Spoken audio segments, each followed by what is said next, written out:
It's Operation Babble with Myke Shrews. It's pop culture, music, movies, TV too. It's time to explore life. It's Operation Babble time. Oh, God. Oh, we live in a society. I have a No. cat. That's it. Said every Chinese restaurant ever. Yes. Happy Halloween 2021. Boo! Your headphones fell off, you dick. It was just like me. Guys, I'm in a mood.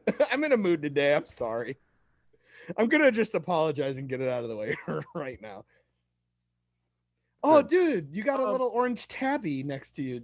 Like, does he hate Mondays? He's really orange. That cat is really She's bro. old now. Did you? She hasn't come to visit me in a while up here. I don't know if I've brought this up on our podcast before, but I want to bring it up. Do you know there's a rumor floating around, and I don't know if it's true, so bear with me. Could be fake news. Sorry. They'll put a disclaimer at the bottom. Feel free to click on it. Did you know the reason behind why Garfield the cat hates Mondays? Because it begins the work week. Cats don't work. Yeah, but John goes to work. That's the first day he has to go It's back the to day work. he doesn't cook lasagna. Damn right I do. No, the actual reason is because apparently, was it President James Garfield was assassinated on a Monday.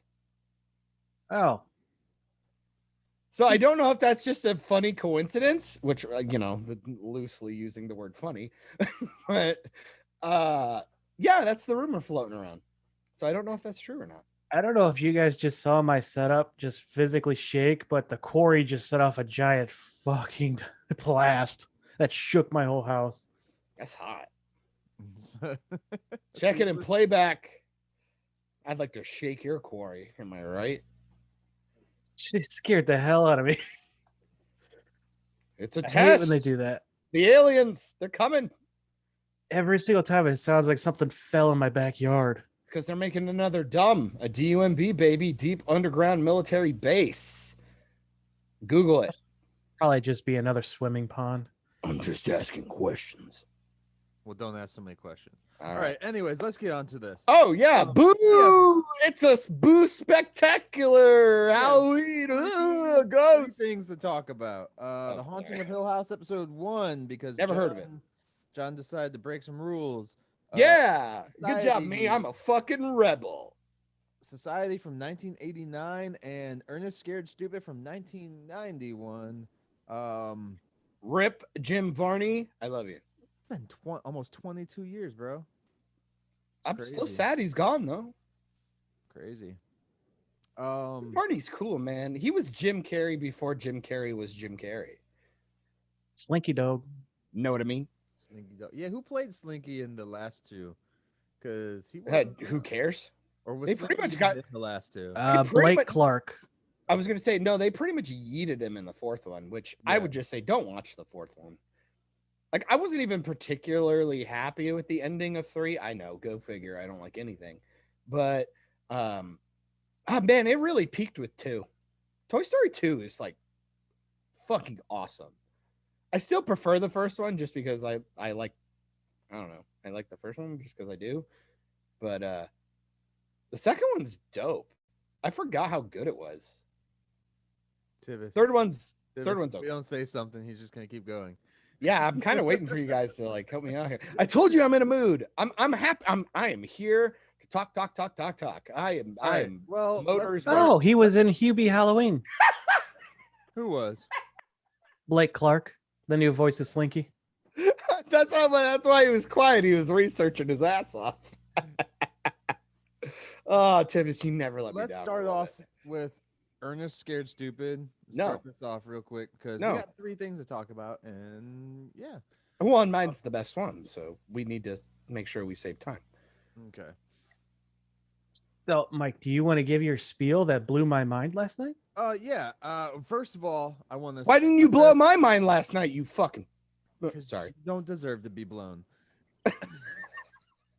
Oh, my mind. that is a personal, legitimate attack on my mind. I've not been. I told you I'm in a mood. Keep going. Well, I want to preface the whole episode with saying I've never seen any of these things that we watched ever. Oh, really? Including Ernest. That's actually a travesty. Like that you haven't at least seen Scared Stupid. Yeah. Well, so as I was telling Tivis last night, I haven't watched any Ernest stuff since I've been an official adult, age 18 or whatever. Let's be fair. You're still also with Ernest. I was never an Ernest fan. I remember Ernest. Well, it's because you're a dickhead. Because Ernest goes to jail is like one of the funniest shits in the world. I never watched it religiously or anything, and no, I'm not asking you to go pray to Jim Varney. Half the time when I was a kid, I got Ernest and Pee Wee confused. Because I didn't. Okay, only. Okay, aside from the fact that you're an idiot, second, only one of them jerked off in a theater. Okay, so I can't believe I got caught. Yeah, John. I wasn't gonna say this, but I will say he's worried that he's gonna confuse these three movies, and I don't know how. Tivis, I think I'm kind of retarded. Like, I think he might have a problem. Okay, continue, Myke. It's called a Tivis and a John. Those are my two main problems. Yeah, well, you're the one wearing glasses to pretend like you're smart, and you couldn't even fucking be arsed to put lenses in them. I got glasses, and I'm not smart. Oh, hey. Don't do that to yourself. So Tivis. let's dive into this because I just wanted to start with letting people know I haven't seen any of these, so I have no previous attachment to any of them. Oh, so we're not going to talk about it. I can just be, like fuck off.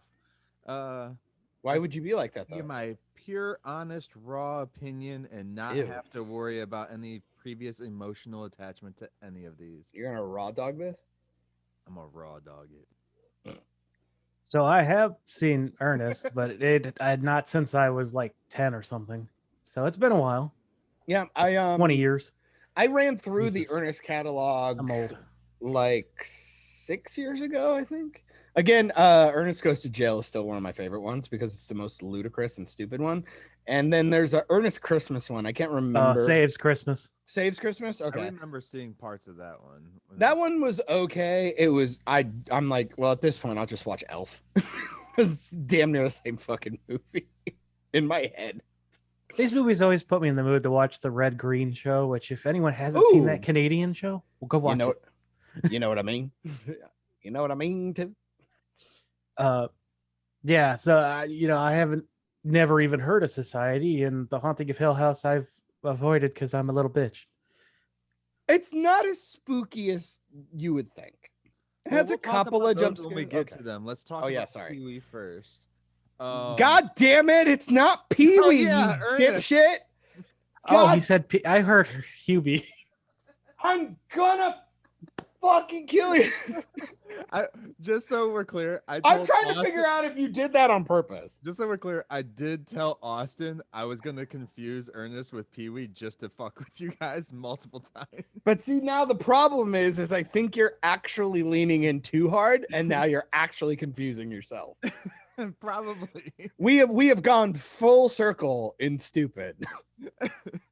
Okay, I'm sorry. Halloween, everybody. Trick or treat. So I want to start off with saying the opening credits to this movie fucking annoyed the shit out of me, and I just wanted it to end already. For Ernest? For Ernest, yes. I hate you. What the fuck do you think I'm talking about? Because I thought we were talking about Pee-wee. So the idea here is, you piece of shit. Okay, so it's actually funny that you say that because I was telling Hannah, I love this. Aside from the fact that the original score, like the title theme music, it's kind of like the reoccurring theme throughout the movie. I love that. It's like it's so like Inspector Tragedy. Well, yeah, or like it's very 90s and I love it. But and it's just Jim Varney making goofy ass faces on a black screen. They probably just brought him out and just said, "All right, do what you're going to do for like, I don't know, give us like 10 minutes and we'll just cut around it." It was so simple and it was cute and it was fun and I liked it. Annoying and it was drawn out and it was too long. I preferred it to the more modern day just show image. Well, not even modern day. It was more like mid 2000s show imagery with names. Yeah, I'll give you that. No, you won't. No. Pee-wee sucked. No. He does suck. No, he jerks. Calm down. Let's not defame here. All right, so who wants to start off with this besides me opening with the opening credits thing? Well, it sounds like you have bad takes galore, so why don't you keep going, Mike, so me and Tivis can I was gonna say, you want me to give the glowing review and you guys rip it apart? Well, I wanted to start off with saying when I was watching this, I was getting hints of I don't know if you guys ever watched The Paper Brigade. No. Back in the day, there was lots of hints of that in the feel of this, anyways, with the kids and shit. The trolls, we get trolls that show up. Yeah, boy. It reminded me of Killer Clowns from Outer Space. Oh my goodness. And then I remembered, Great movie. an actual movie called Trolls where the trolls kind of look like this too. So, or that one dude from what was it, Power Rangers in Space, the little like troll looking guy. Oh my god, that's too long ago. Oh, because Power Rangers in Space is when they had like the Silver Surfer surfboards, right? yeah. Yeah, it was a little stupid. But they had this like little like. Oh, if you haven't seen it, speaking of trolls, check out Troll Hunter if you get a minute. It's a fucking fantastic foreign film. All right, and then I wanted to say, let's see here. He's got notes. Vague notes. I took very vague, fast, quick notes. Because I took no notes. It was a fun. It was a fun movie for my kids. My kids paid attention to it and watched it. So I feel like you're trying to offend me. Consideration. I feel like you're trying to offend me. Yeah, that's about my mentality. So I hate both of you.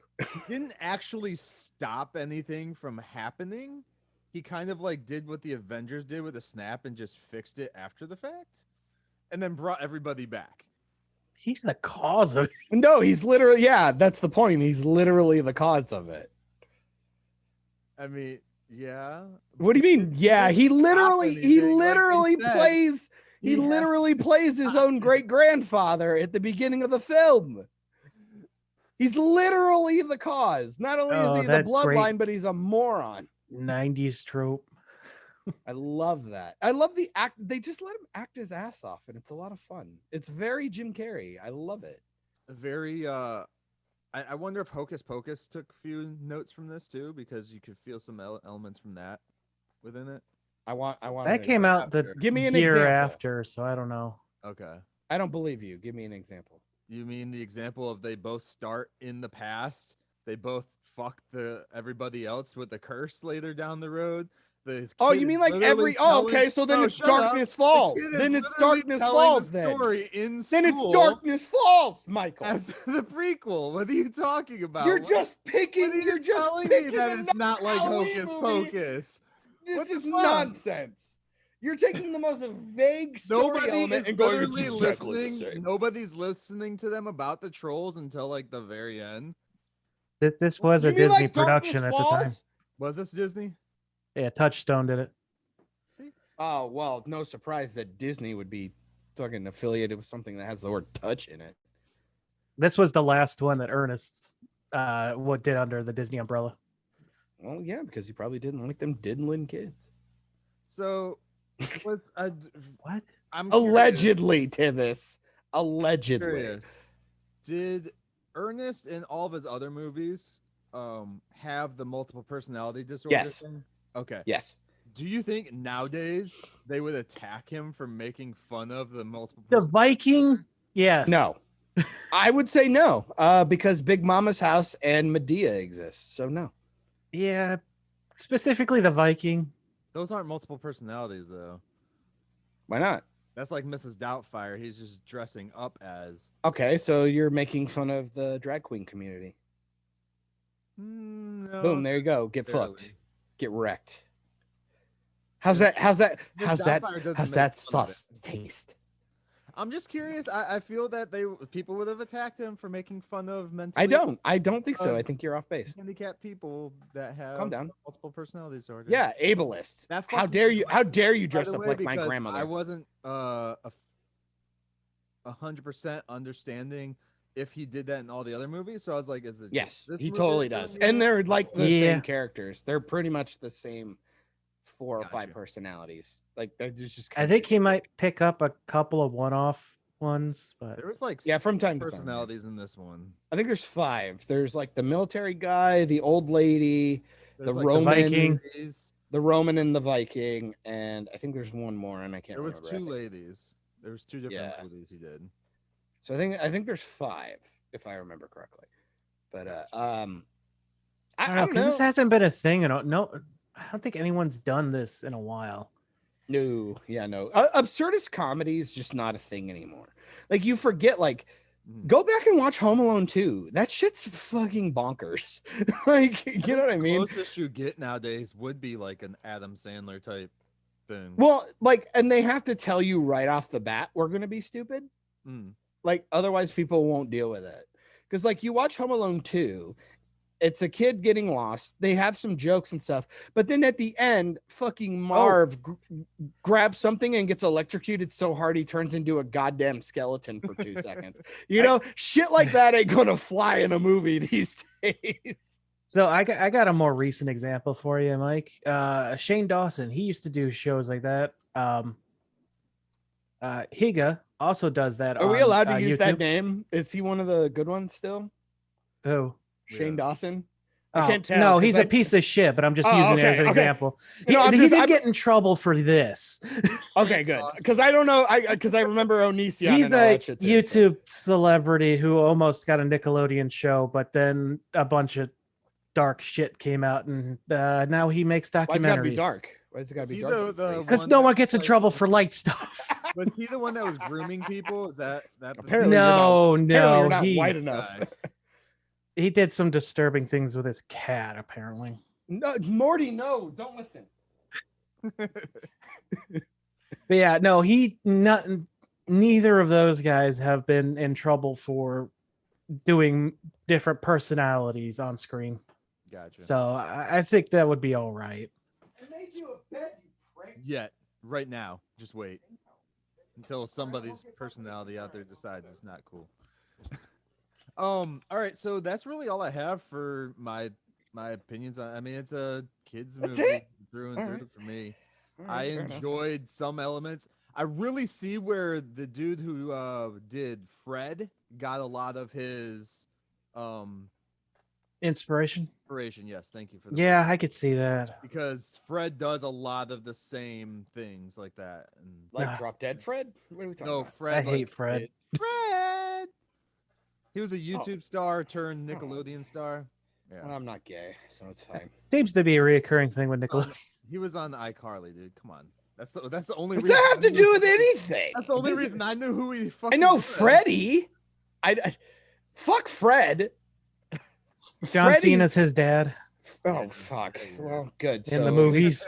So at least he'll be able to get his, He's share- his dad fair that- share of steroids. He's his dad that comes out of the fridge. His dad like lives in the fucking fridge. Look, okay, that is one thing I can get behind because All right. I don't need to run my air conditioner. all moving day. on. I can't deal Tivis. with this. I can't Bro. deal with this. Tivis. Like what? No, seriously, 2 things. One, I don't have to run my air conditioner as much. And second, from what I saw in Indiana Jones 4, I could survive a nuclear blast. Why It's are we a win- talking so much about YouTube personality? It's a win-win. Well, because you two are lame. You guys are fucking boomers. Oh, I'm on YouTube. I'm When's a the last millennial, time thank you. when was the last time I brought up EFAP? Other than just now. Just now. All right. Who wants to go next? Tivis, this was your pick, so Yeah, this was your pick. I love Why'd this you as a pick it, kid. you prick? Why'd you pick Uh, it? shut up, John. I wanted a lighthearted movie. I said that when I picked it. Oh, yeah, you're Uh, right. I don't listen.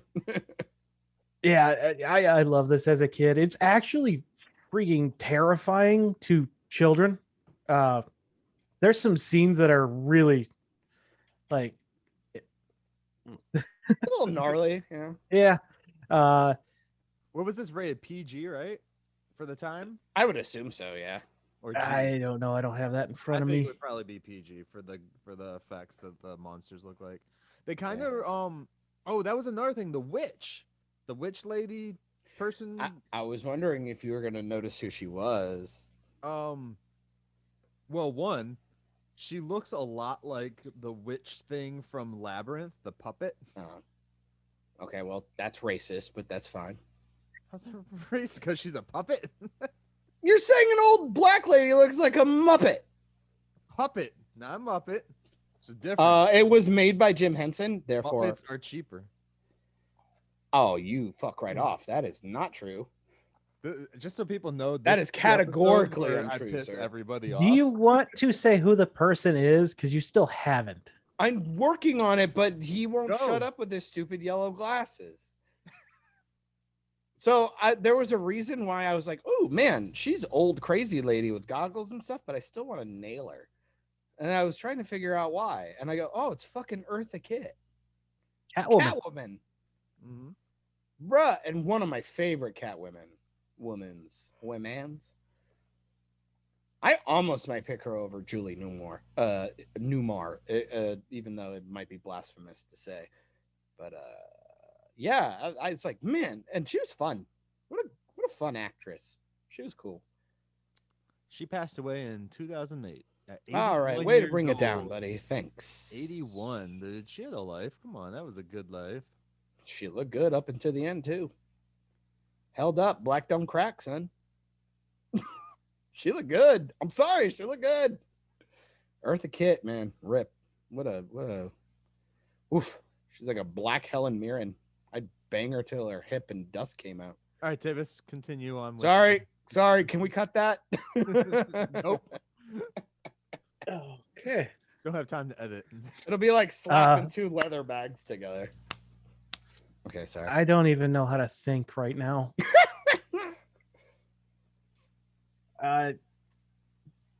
Yeah, so Ernest. Okay, you guys suck. Okay, so I actually really like I actually really like this film. I had a lot of my fun. mind is now occupied with other shit. Leather handbags slapping each other and dust coming out of nether regions. I was watching it's free on YouTube, by the way, in case nobody knows. That's how Hannah and I watched it. So the idea is there's this curse. People, just so people know, John, if you search it on YouTube, YouTube will try to get you to do the rent one, but someone does have it, as Yes. John said, for free. Correct. Thanks for interrupting me. I never interrupt you Welcome. guys. I don't know why you would do that. So we were watching shut up. This is like peak 90s like kid horror. It felt like an episode of Goosebumps. Like, I'm not even kidding. Like, it felt like an episode of Nickelodeon's Goosebumps. Yeah. And I just enjoyed a lot of it because it's your basic story, like, oh, there's a curse and the troll comes back and he lives in a tree. And I like the fact that the curse they put on the Reverend was that his generations would get dumber and dumber. yeah, right. Well, and I mean, that helps with the Ernest being as dumb as he is, because that does get a little frustrating, is the idea that he's completely incompetent, but he's what we would call the lovable dummy, i.e. me. He's smart, stupid. He's stupid smart. He's got some decent ideas. He's just dumb. You know what I mean? And so he's like a garbage man mechanic kind of deal. I mean, the first shot we see of him, he has that machine that's cleaning out all the trash cans that goes horribly wrong. Yeah. He's the lovable dummy, kind of the societal clown. And he should have been dead from that damn garbage truck, by the way. All right, chill out. He tries to stop it with a broom. Well, and not Marv only Dumbass. and Marv should have that- Marv should have died from 5 bricks hitting him in the Not only face. that, he should be dead from it being squished. His body was contorted, so fucked up with his legs and face hanging out after, and then he falls face first. He should be fucking dead. Or at Ernest least lose it. Well, or the at least character lose the Ernest should tooth. have died then. Man, you're fucking full of anger. It wasn't that great of a movie. I thought it was fine. Yo, you just And wait I till we like get to kid yours. shit. I like kid loved- shit. Come on. I love the music. I actually thought the kid actors were pretty solid. That's always a big thing for me. It's like in a lot of movies and shows, like getting a solid kid actor, never the easiest thing in the world, but they actually got a couple. And like the prosthetic stuff was really good. The troll looked awesome. And then they had like 10 or 12 trolls or something at the end of the film, which I laughed because it kind of reminded me of Lord of the Rings, where they have all these goofy looking orcs. And I'm like, why does this one have a nail in the side of his head? He was just born. You're born with a nail in your head? What is happening? And so I kind of giggled at that pretty hard. Can I say, though, I do have one huge plot hole that Hannah brought to my attention. The milk thing. Apparently milk will melt the trolls and it scares them and they hate it.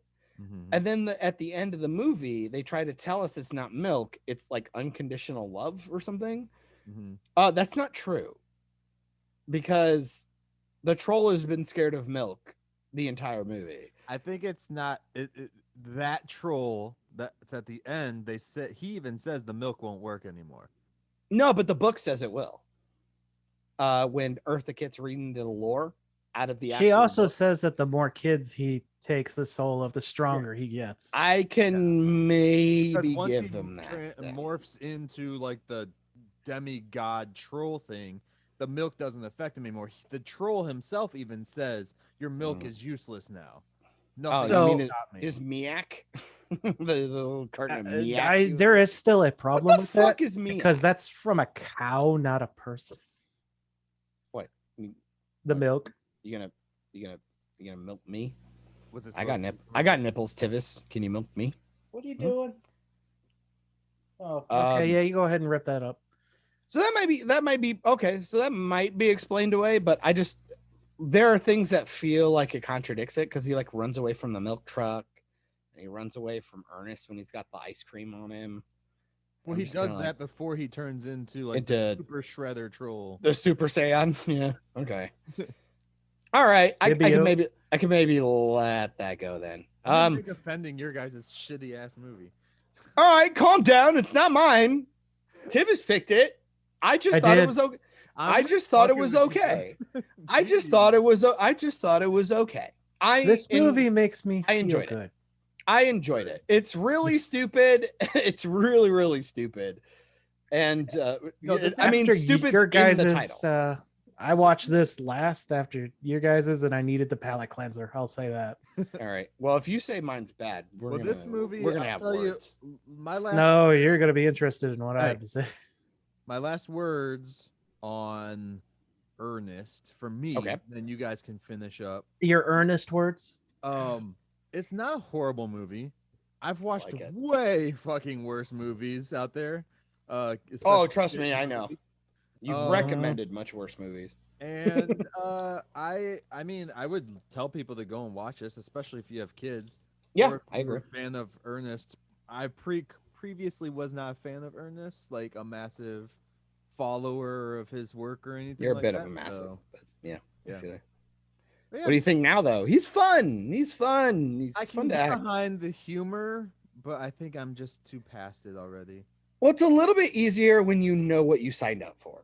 I think Right. that's the hard part. Is like 90s shit, you're just not used to that kind of over the top like Yeah. zaniness. And like Oh, if you come on, didn't surf grow up with ninjas, like a bro. that's what I'm talking about. Like Fucking somebody fucking on their Sega Game Gear predicting the future. It's like Ridiculous. He's it's controlling. dynamite. Well, then throw it at him. And then he doesn't light it. Yeah. Thanks, Rob Schneider. You fucking hilarious man. That's when he was a big old ginger, or short little ginger, I should say. Yeah. Not big old. Yeah. But I will just say, because he wanted to keep getting roles in Hollywood. yeah, I guess. Good luck now, because now he doesn't give a fuck. Yeah, I just gotta say I really enjoyed it. I just had fun. Yeah. It was fun. Not a good movie, quote unquote, by any means, but like I told Hannah it just got a lot of points for me because I enjoyed all the practical stuff. It was very 90s. I just enjoyed it. I don't know. I just like it was silly. Yeah, and you said hocus pocus. I could see that. Just There are zany- some very similarities. yeah, zany, over the top, mystical goofiness that like I don't know about power levels and craziness, but like at the end of the day, it's like It's over I feel- 9,000. I like the character. Like Ernest just is really good at making you endeared to him, even though he's a complete buffoon. And like at the end, like I really enjoyed, and this actually kind of made me mad. I'm sad that he didn't like bring it up beforehand until it happened, but all the kids come back because the big trope is that the troll turns children into these little wooden dolls, and then he puts them in their shrine, and then once he gets so many, he becomes a Super Saiyan. And Super troll. super troll. And the troll gets a hold of Rimshot, his little dog, who's really awesome. And it's like the only thing that's like really loyal to him, other than like the kids that like him, but they all understand that he's dumb. But you don't get to have the dog kind of being mean to him. So he's got this really loyal companion, and it's taken away from him. And at the end, while everybody's getting all their kids back and stuff, he's sitting there and he's like having this really sad face. And the dude is made of rubber. He's very much like Jim Carrey. He's just got like really good over the top expressions. Oh yeah. And he's sitting there like getting ready to cry because even though he just saved the day. And she's like, "What's wrong, Ernest?" And he's just like, "There's nothing in the tree for me." And I was like, "How'd you forget about Rimshot, you prick?" And then Rimshot shows up, and I'm just like, I almost kind of teared up because I was like, "Oh, that's fucking adorable." I'm sorry, like that was really cute. I liked it. I don't know. Sorry to steal your TM there, Tivis, but it was endearing. That'll be my final word on it. It's endearing. I now that I got my mind together, I really enjoy the Ernest movies, and like just, and perhaps because again, I was young when I seen them. This came out when I was not even one yet, so yeah. But Ernest, any characters like these, my family, my dad's side came from the South, so they're, rednecks, hillbillies, whatever you want to call them. So a lot of these Sister wives. antics I've Yeah, got seen. it. No, that's Alabama. Sorry. I've seen a lot of this stuff happen firsthand. They're very much do-it-yourself kind of people with whatever cheap budget you can find, and it never, sometimes doesn't work out, and it's led to a lot of laughs in our family and stuff, and so it's got a special place in my heart. These type of characters in general, I mentioned the Red Green Show earlier. Yeah. So even though that was Canadian, I'm surprised Tim Allen never did anything like this. It kind of seems like it's down his. You really don't think like the Santa Claus is kind of in this ballpark? No. yeah, I'd say it's similar vein. Boom, get fucked, Michael. No. It is not the similar. How? Way. No fucking way. Okay, Okay, tell that you to guys are Jack done. Frost. You Tell guys that to are Jack done. Frost Snapneck. Oh my gosh. You, sir, There's are more off base. theological attitude. Fucking Star hell. Trek is dead. Don't even do that. You're dead. Inside, yes.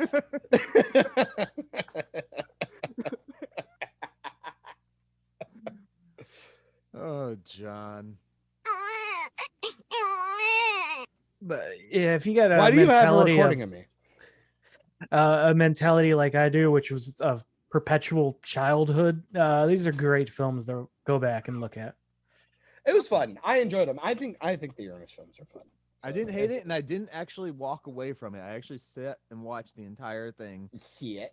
So I'm sorry, dude. Like, after your fucking recommendation, I'm just fuck you. Like, if you walked away, like I said, I prefaced this whole show. I'd never watched any of these, even my own pick. I might have hated my own pick. You don't know yet, so shut the fuck up. But I gotta say though, I do gotta make the argument. If we're gonna make a pick, like it seems counterintuitive. No, to because not know your own pick. I have no attachment then. That way I can go in fresh and clean, just like you guys are. But that's dumb though, because maybe we could figure out if you're still living off your.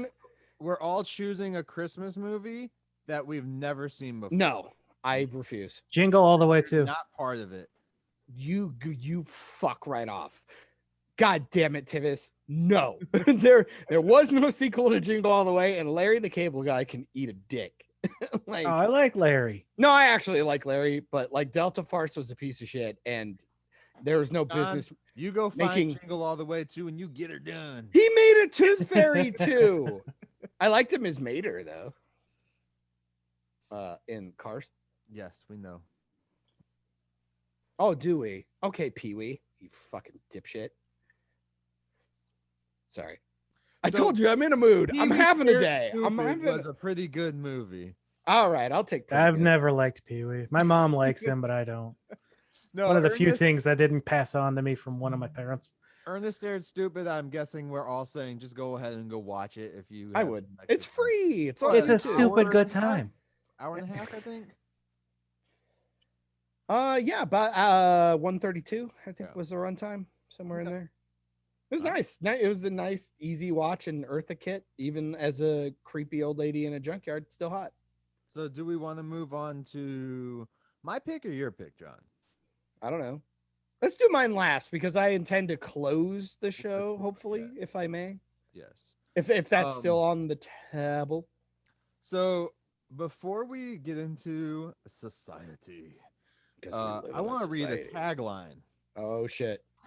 Oh, shit. You mean the movie you didn't look into at all? I didn't look into it. I know, right? Like, because, like, how do we fight him? Because if he goes, it sucks, well, then there's not going to be any discussion. That's like the hard part about this.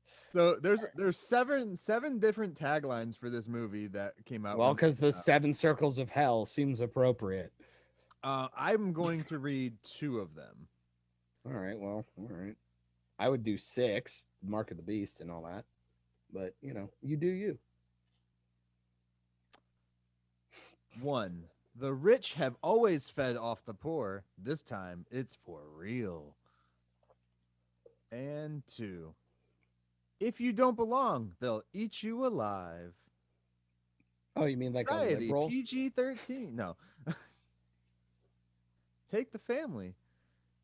Do you think it was PG-13? This is pretty old. 1989? Well, no, we're getting into the 90s. They had R-rated by then. Yeah, I was going to say they were starting to turn into They had PG-13. Yeah, it was R rating. If anything, it would have been PG or R. Lot of boobies. Lot of boobies. Can I say? Really? Actually, good boobies. They were actually good boobies too. Like they weren't like gross boobies. They weren't like Mila Jovovich and Resident Evil boobies. These were like your traditional 80s boobs. Yeah, like I just want to keep saying boobies. I just like saying the word boobies. I gotta start off. I need a calculator so I can. This was my first note I wrote down for this movie as soon as it started because it was boobies. No, the credits, the opening credits. Billy Warlock. What a fucking name, dude. What a fucking stupid name. Which is also funny because the actor is named Billy and his character is Billy. I always think they do that because they think their lead actor is a fucking moron. No, his name is Bill. They don't call him Billy in the movie at all. Well, yeah, but are you fucking with me right now? Like, are you fucking with me right now? Like, are you really gonna play that fucking pedantic right now? Like, is that happening? Come on, how do you fail? Like, he did not have a good career. I looked at his career last I night. don't imagine he had a mullet. It was all downhill from here. But having the last name Warlock, Oh, he How did he definitely should have been in die? Harry Potter. how do you not like be in tons of other things? He was in like Halloween 2 and then a bunch of random TV shows. Perfect. Hey, Tivis, change your last name, bro. Apparently, you can have a really good fucking movie career if you just got a cool last name. In My last Michael's name is mind. cool. In Michael's world. Sorry. Come on. Warlock. I share a last name with a guy who makes urinal cakes. I mean, that softball's too big. I'm gonna let it lie. I'm gonna let that one lie. I do that one. You're lucky sure. I'm not R. Kelly. So I also want to preface this movie with saying, one, of course, I didn't know anything about this. So if John goes a little AWOL on this, I'm sorry, guys. What do you mean AWOL? The Come fuck? on, Why'd bro. you single me out? What did I do? What? Maybe we'll get into it. All right. All right. I just want to say I did not have a good time this year. Do you ever though? You're always stuck with us. Oh my goodness. This movie was not good. How dare you? I did not enjoy it at all. It was too highbrow. You just didn't get it. This is a fucking triumph. This is the Shang-Chi of scary movies. Oh, shit. I didn't care for Shang-Chi, but that's a hell of a lot better than this piece of shit. Get out of the window. So I will say one of the reasons I did pick this though was the director did Beyond Reanimator and Bride of Reanimator, which Reanimator, the original one, is one of my favorite movies. And so I thought, okay, he did those two and they weren't horrible. So I was like, all right, maybe this is fine. And yeah, so let's talk about this movie, Society, guys. I'm gonna let you two go because, as per usual, I talk too much. I need to take in because I watched it literally this morning. I hit the credits 2 minutes before we started today. I mean, how it just fucking ends. Just bloop. That is actually really funny. You fucking say that. I just happened to come into the call. I'm watching the last like 3 minutes, and Tivis goes, "Are you watching that shitty movie that Michael?" I'm paraphrasing, but I'm pretty sure I said exactly that. it was pretty close. It was like, "Are you watching a fucking movie that Michael fucking whatever?" And I go, "Yeah," and you literally just see me go, "Oh, that's how it ends." Yeah, Oh. Mike it- was away. Oh, it just does that. Oh, it just does that. He had just missed this reaction. Yeah, he left. I was looking at Hassan Piker's fucking empty chair on his fucking Twitch stream, and I was sitting there going like, okay. Oh, Yeah, I credits. scrolled Oh, through- all right. I even scrolled through the credits because I was like, wait, that There's can't- got to be a tagline or something, right? Like, But then yeah. I was like, oh yeah, it was 89. They didn't Yeah. do cutscenes. There ain't gonna be no. Oh, and Billy will return in Avengers Right. Avengers Society game. There is a sequel. Oh, next year's movie pick. No, hell no. It that should came be- out fucking 21 years later. Did it come out? I don't Yeah. care that it came out. Put it back away. Oh no, wait, it was in development, so thank God. It didn't get released. That was 2003, you said? Right? Oh, but there is a sequel in comic form. That'd be interesting. I think this could work good in the comic form. I think this Like would be a- better as a comic for sure. This like is a Clive Barker comic. awful to watch. I could see Clive Barker doing a really cool one on this. You look like Silent Bob for some reason. because he's fat and balding and Just the facial expression. No one can see it because there's no video version of this anymore. Yeah, dude, I don't know what to say other than this was the weirdest fucking thing I've ever watched. this is the weirdest thing you've ever watched, bro. Yeah. First of all, the poster on Apple, which is where I rented it, because I don't have the services to watch it for free, which I feel like you should reimburse me with interest. I don't have the service either. I just signed up for a free trial, dude. You're both stupid. I watched it on Tubi for free. Oh, son of a bitch! I didn't check Tubi. Yeah, you fucking dipshits. Always check Tubi. Woo! If anyone doesn't know what that is the best kept secret of the fucking internet. I got 2 fucking ad breaks. That was it. So I watched for an hour and like 40-minute movie. I watched it through I watched it through Shudder, and they like must have really like, I don't know how crisp the images were for you guys, but it looked like they remastered it almost. Mine look good. Yeah, it looked all right. Because there were like scenes where like I saw them nipples in like at least high def. Because this movie was finished in '89, but it didn't get released until '92. Right. Bro, I finished by the second act. If you know what I mean. Well, as long as you didn't do it during the third act. That's what you mean. You know what I mean, Dave? He did it during the third act too. Damn right I did. All them sweaty fucking Obama Butt party face. bodies all Butt over the place. Obama. I was sitting there like watching that. I was just like the last like the final scene, the scene, and I'm just like, man, where's Danny DeVito and Obama? Where's Trump? How dare you? Trump doesn't do that. He kicked Epstein out of Mar-a-Lago. No. You make comments without us talking shit all the time. You can listen to my comments for once. Hey, Obama. You don't like it, tick for tat. Obama likes pizza and hot dogs. This is what I was talking about, guys, by the way. Because this movie screams QAnon fucking all over. All right. First off, it's not QAnon. It is Q. Anonymous. And the Anons. There you go. So that's another thing. QAnon. The only reason Don't why associate Anonymous with them. They'll get mad. I'm still gonna say the only reason why I would ever think that that's true is because that shit is slipping into mainstream media real hard right now. There's a reason for that. Because don't forget SNL and the Super Bowl, they did it. They just did it in American Horror Story. Just saying. They do it everywhere. Why not? It's a really cool. No, we're not gonna get on that. Because it's propaganda. So let's talk about this movie. Moving on. You start the movie out where the dude Bush is running around the house. He's running around the house with a fucking knife, and then we cut to like him talking to his psychiatrist.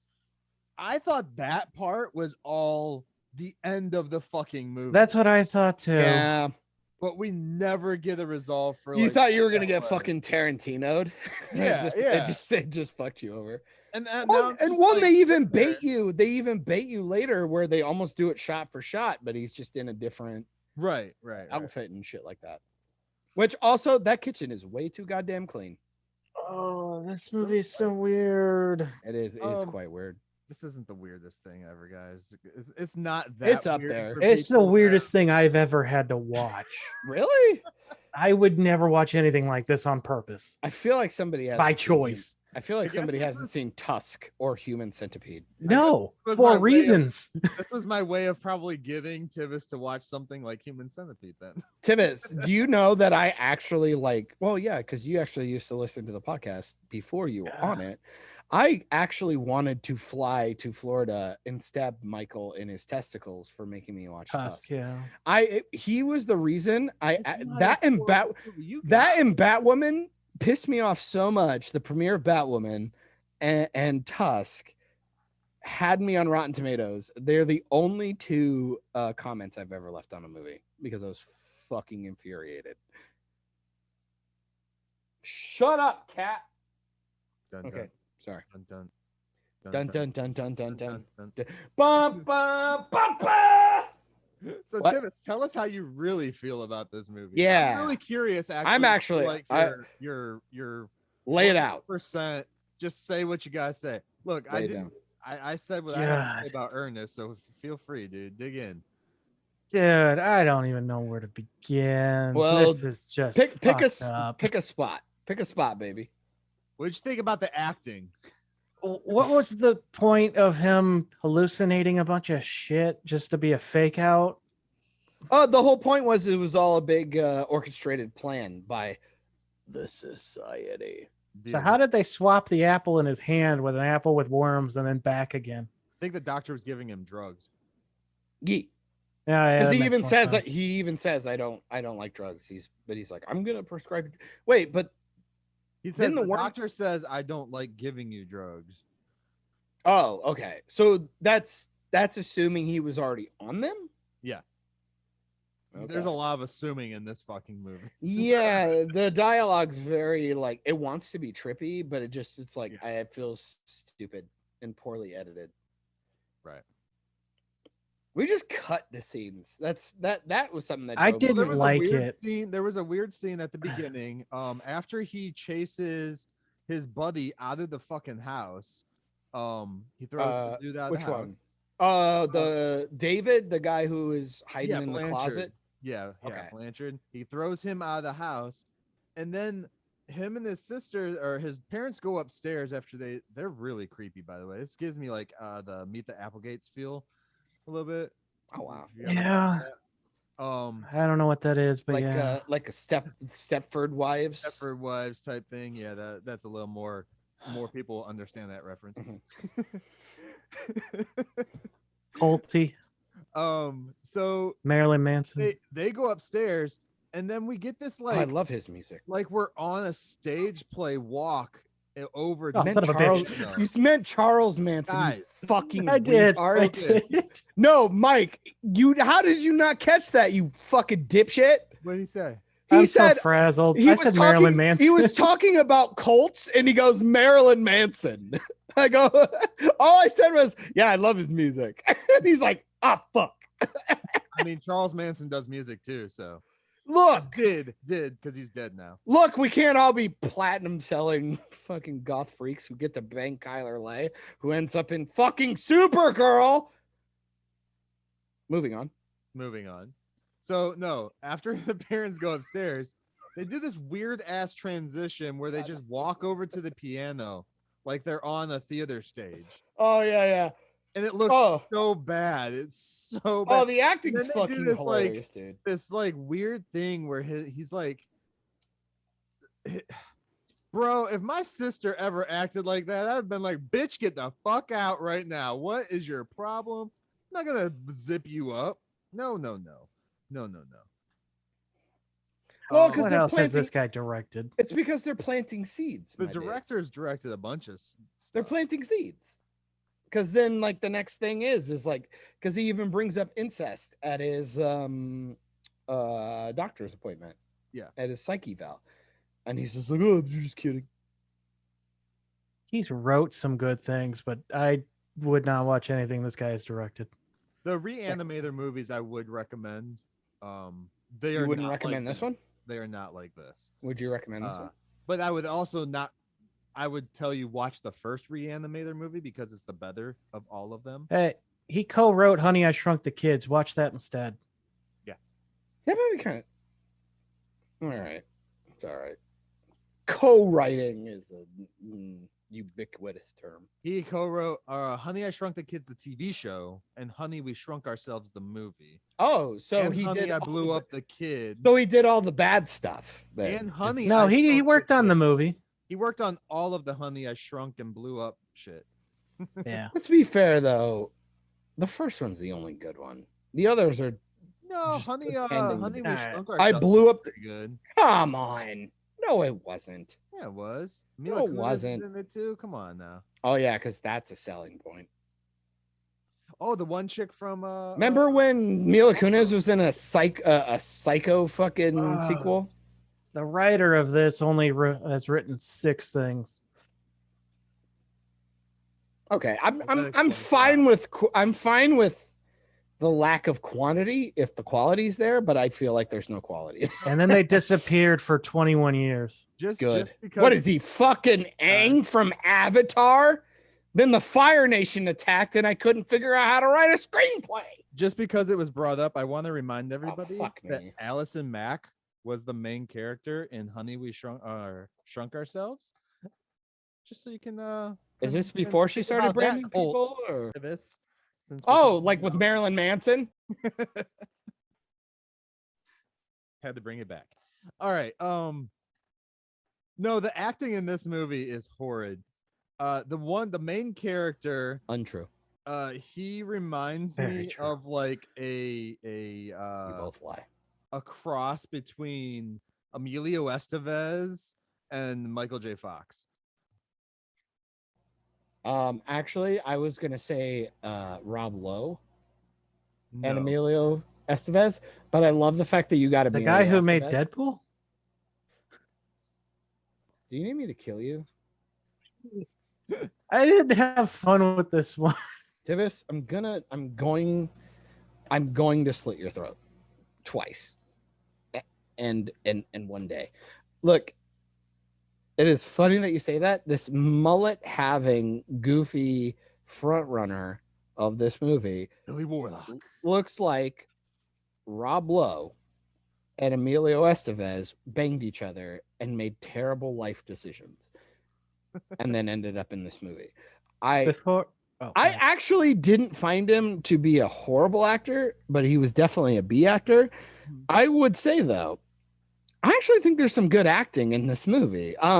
Like his buddy, I want to say his name was Milo. Yeah. His friend. I thought he was a really good actor.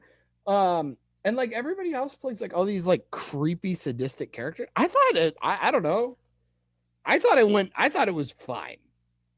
I thought it was fine. At least like of Clarissa. The well, I got mad when she didn't explain it all, but that being said, Clarissa was the hot brunette, right? The one he said was sleeps a with. prostitute. Oh man, fantastic! the one whose mom eats hair.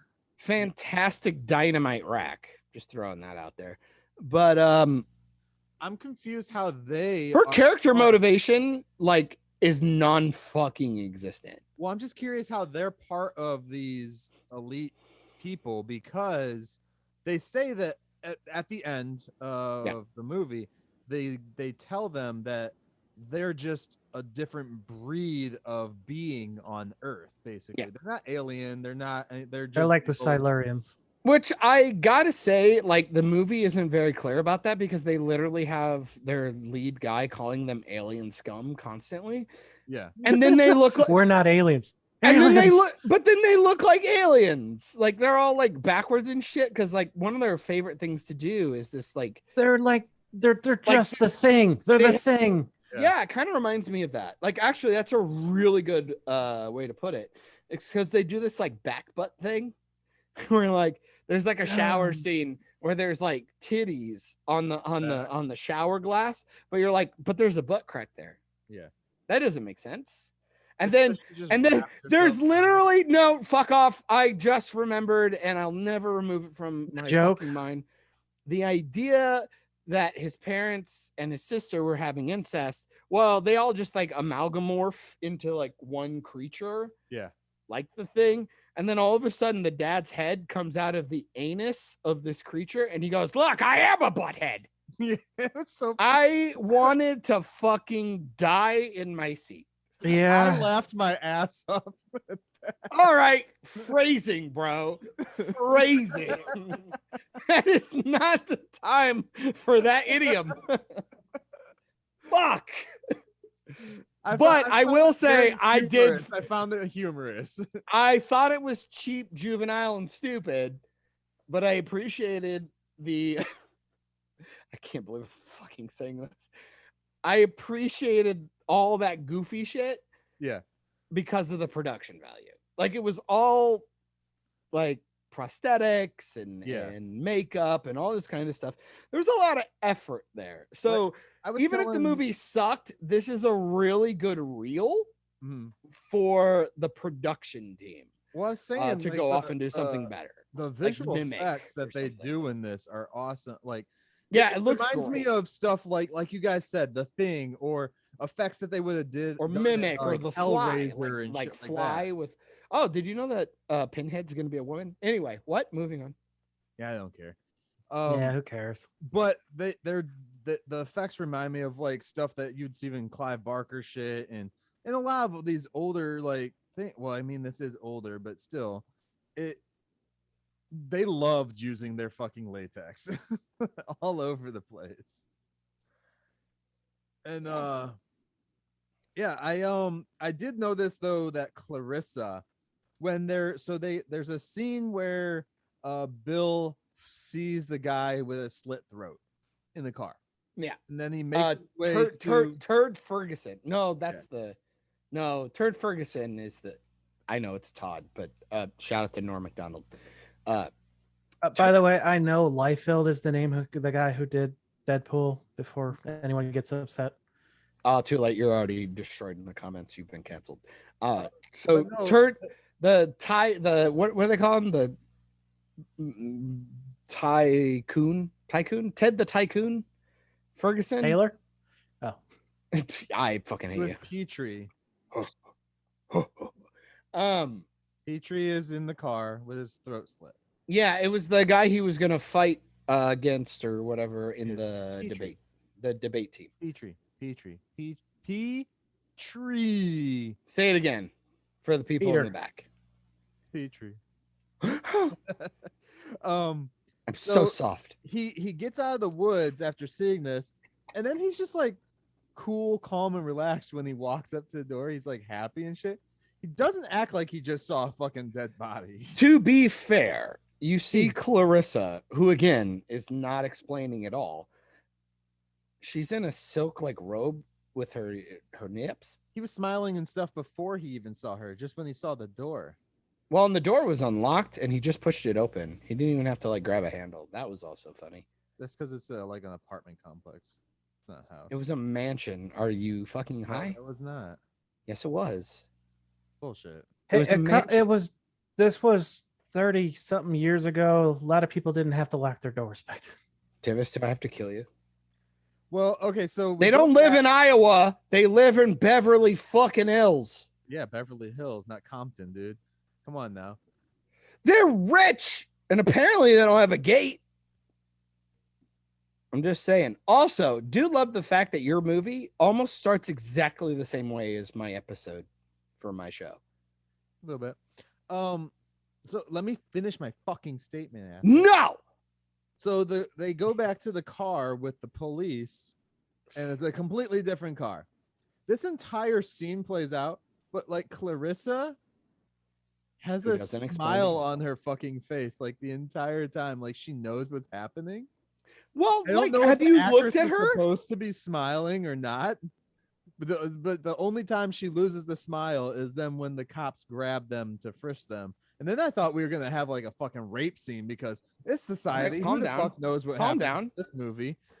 It was weird. Look, we can have people's faces popping out of people's anuses and people getting licked and morphed into all kinds of stuff. But I refuse to have a rape scene. I'm not having it. Literally It's too had a far. rape scene in this movie, dude. It's too far. We watch a rape scene happen. All right. That's what you saw.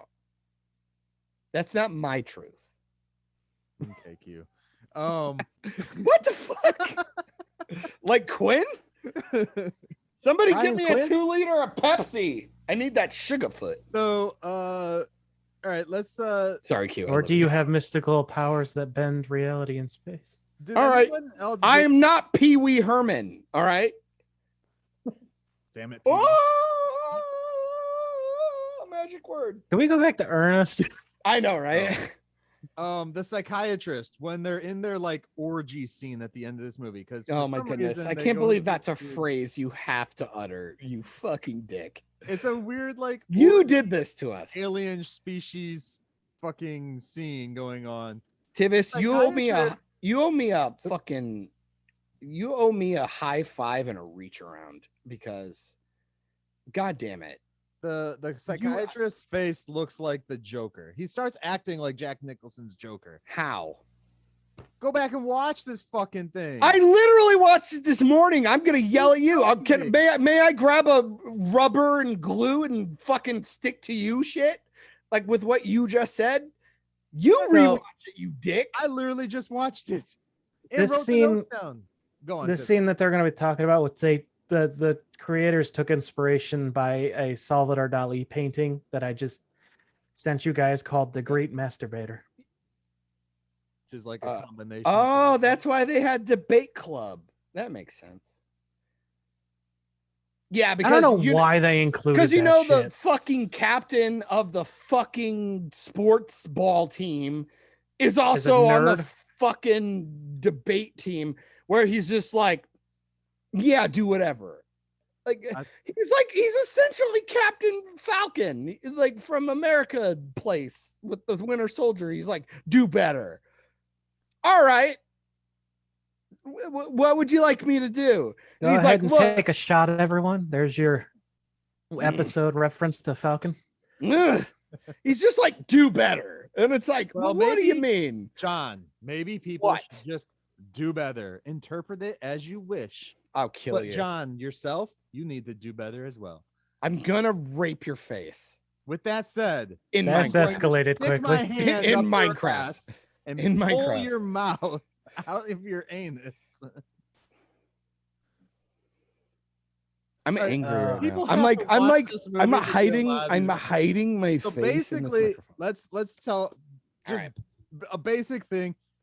These elitist people, there's literally a line in here where We think they're aliens. I don't know. Nothing's they're not. explained. They're just The main guy thinks they're an alien, apparently. He Be sounds re- like the be- fucking guy be- from the History Channel. Aliens. Be fucking ready to hit credits and go, I don't know what happened. I'm unfulfilled. I 100% understand what happened. So You do not, you fucking liar. So I wish I lie. didn't see what happened. You we literally lie. have a scene in here where I thought they were about to eat the fucking kid, but no, they're like That's what I stuffing thought. I on was them. waiting for like, that obligatory random scene like in Shaun of the Dead where Hmm. they rip the guy's guts open and like fucking stringy noodles, bloody noodles come everywhere. No, they just like they like Attached dementor to him. They It's leech really onto creepy. him. They literally leech. It's like Dementor, except minus like the whimsical Yeah, fucking wind sucking. This is actual sucking. they leech onto him, and there's just like a lot of KY everywhere, like A a lot of petroleum jelly running around talking to Um, people. Like it's fucked up. And as this is happening, Tivis, pay They have- attention. they have Bill down on the ground, and the one guy's just holding him there saying, "You better watch what's happening to him because it's happening to you next." Like literally just threatening that they're gonna rape the fuck out of him. All right. Art's First this off, don't threaten me with a good time. Second, I gotta bring it back to Clarissa. Uh-huh. She's like, so is she a prostitute? We don't even know. We never get confirmation, but she's working with Turd Ferguson. Well, I guess. Shows up at a party. No, shut up. Let me finish with your stupid fucking film. And so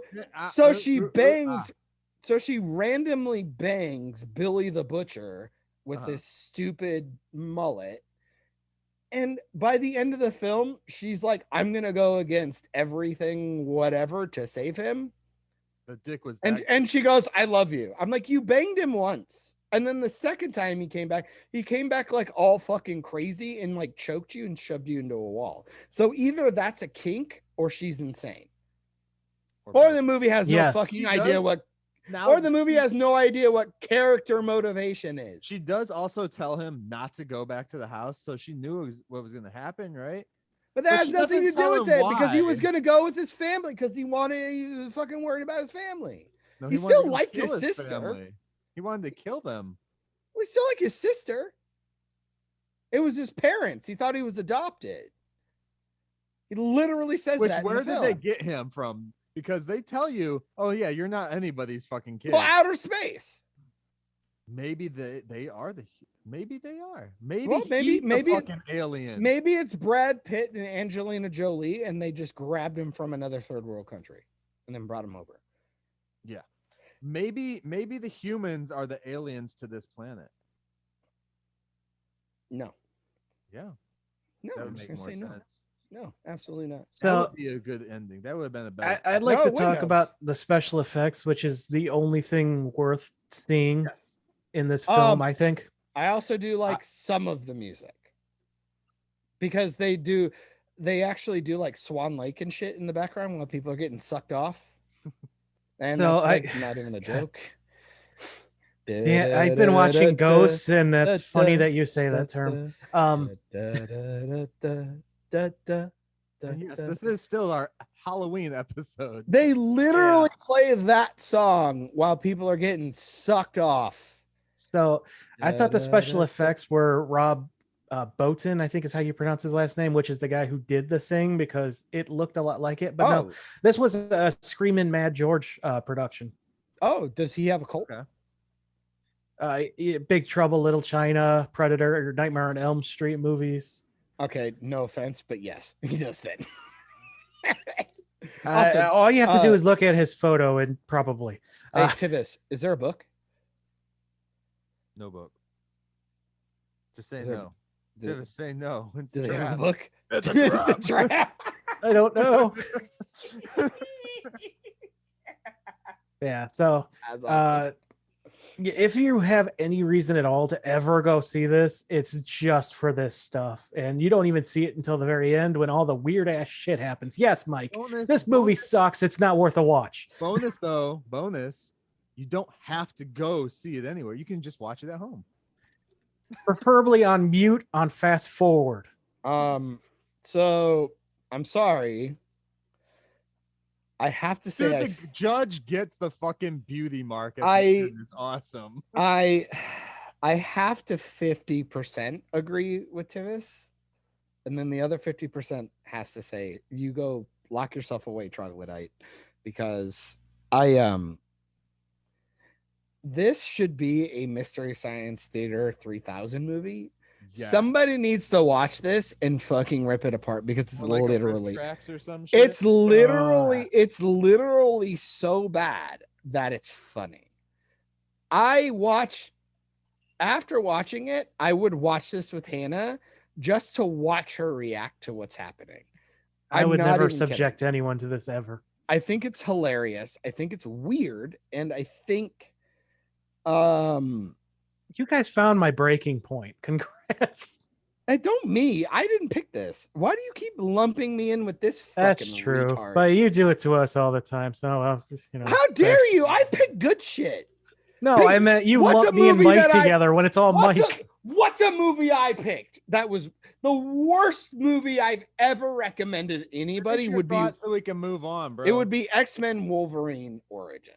That's the only one that I defend that I know is garbage. I enjoy it. I love it. Unconditionally, I love it. But I know it's a terrible film. It's Batman and Robin. Okay, sorry. What I will say, Mike's gonna have an aneurysm. Fuck him. Also, he wears stupid glasses that don't even have lenses. A boot John from this so he can go fuck now. himself. I gotta say, something that really stood out for me though is the goddamn sound effects. I don't know if you guys were paying attention, but they do a lot of stock stuff and they go like over the top with a lot of sound effects, and they're like super loud. And like their music's a little muted, and like their dialogue's a little fishy. Especially when they start doing their massive like orgy thing. You hear their sound effects really loud there.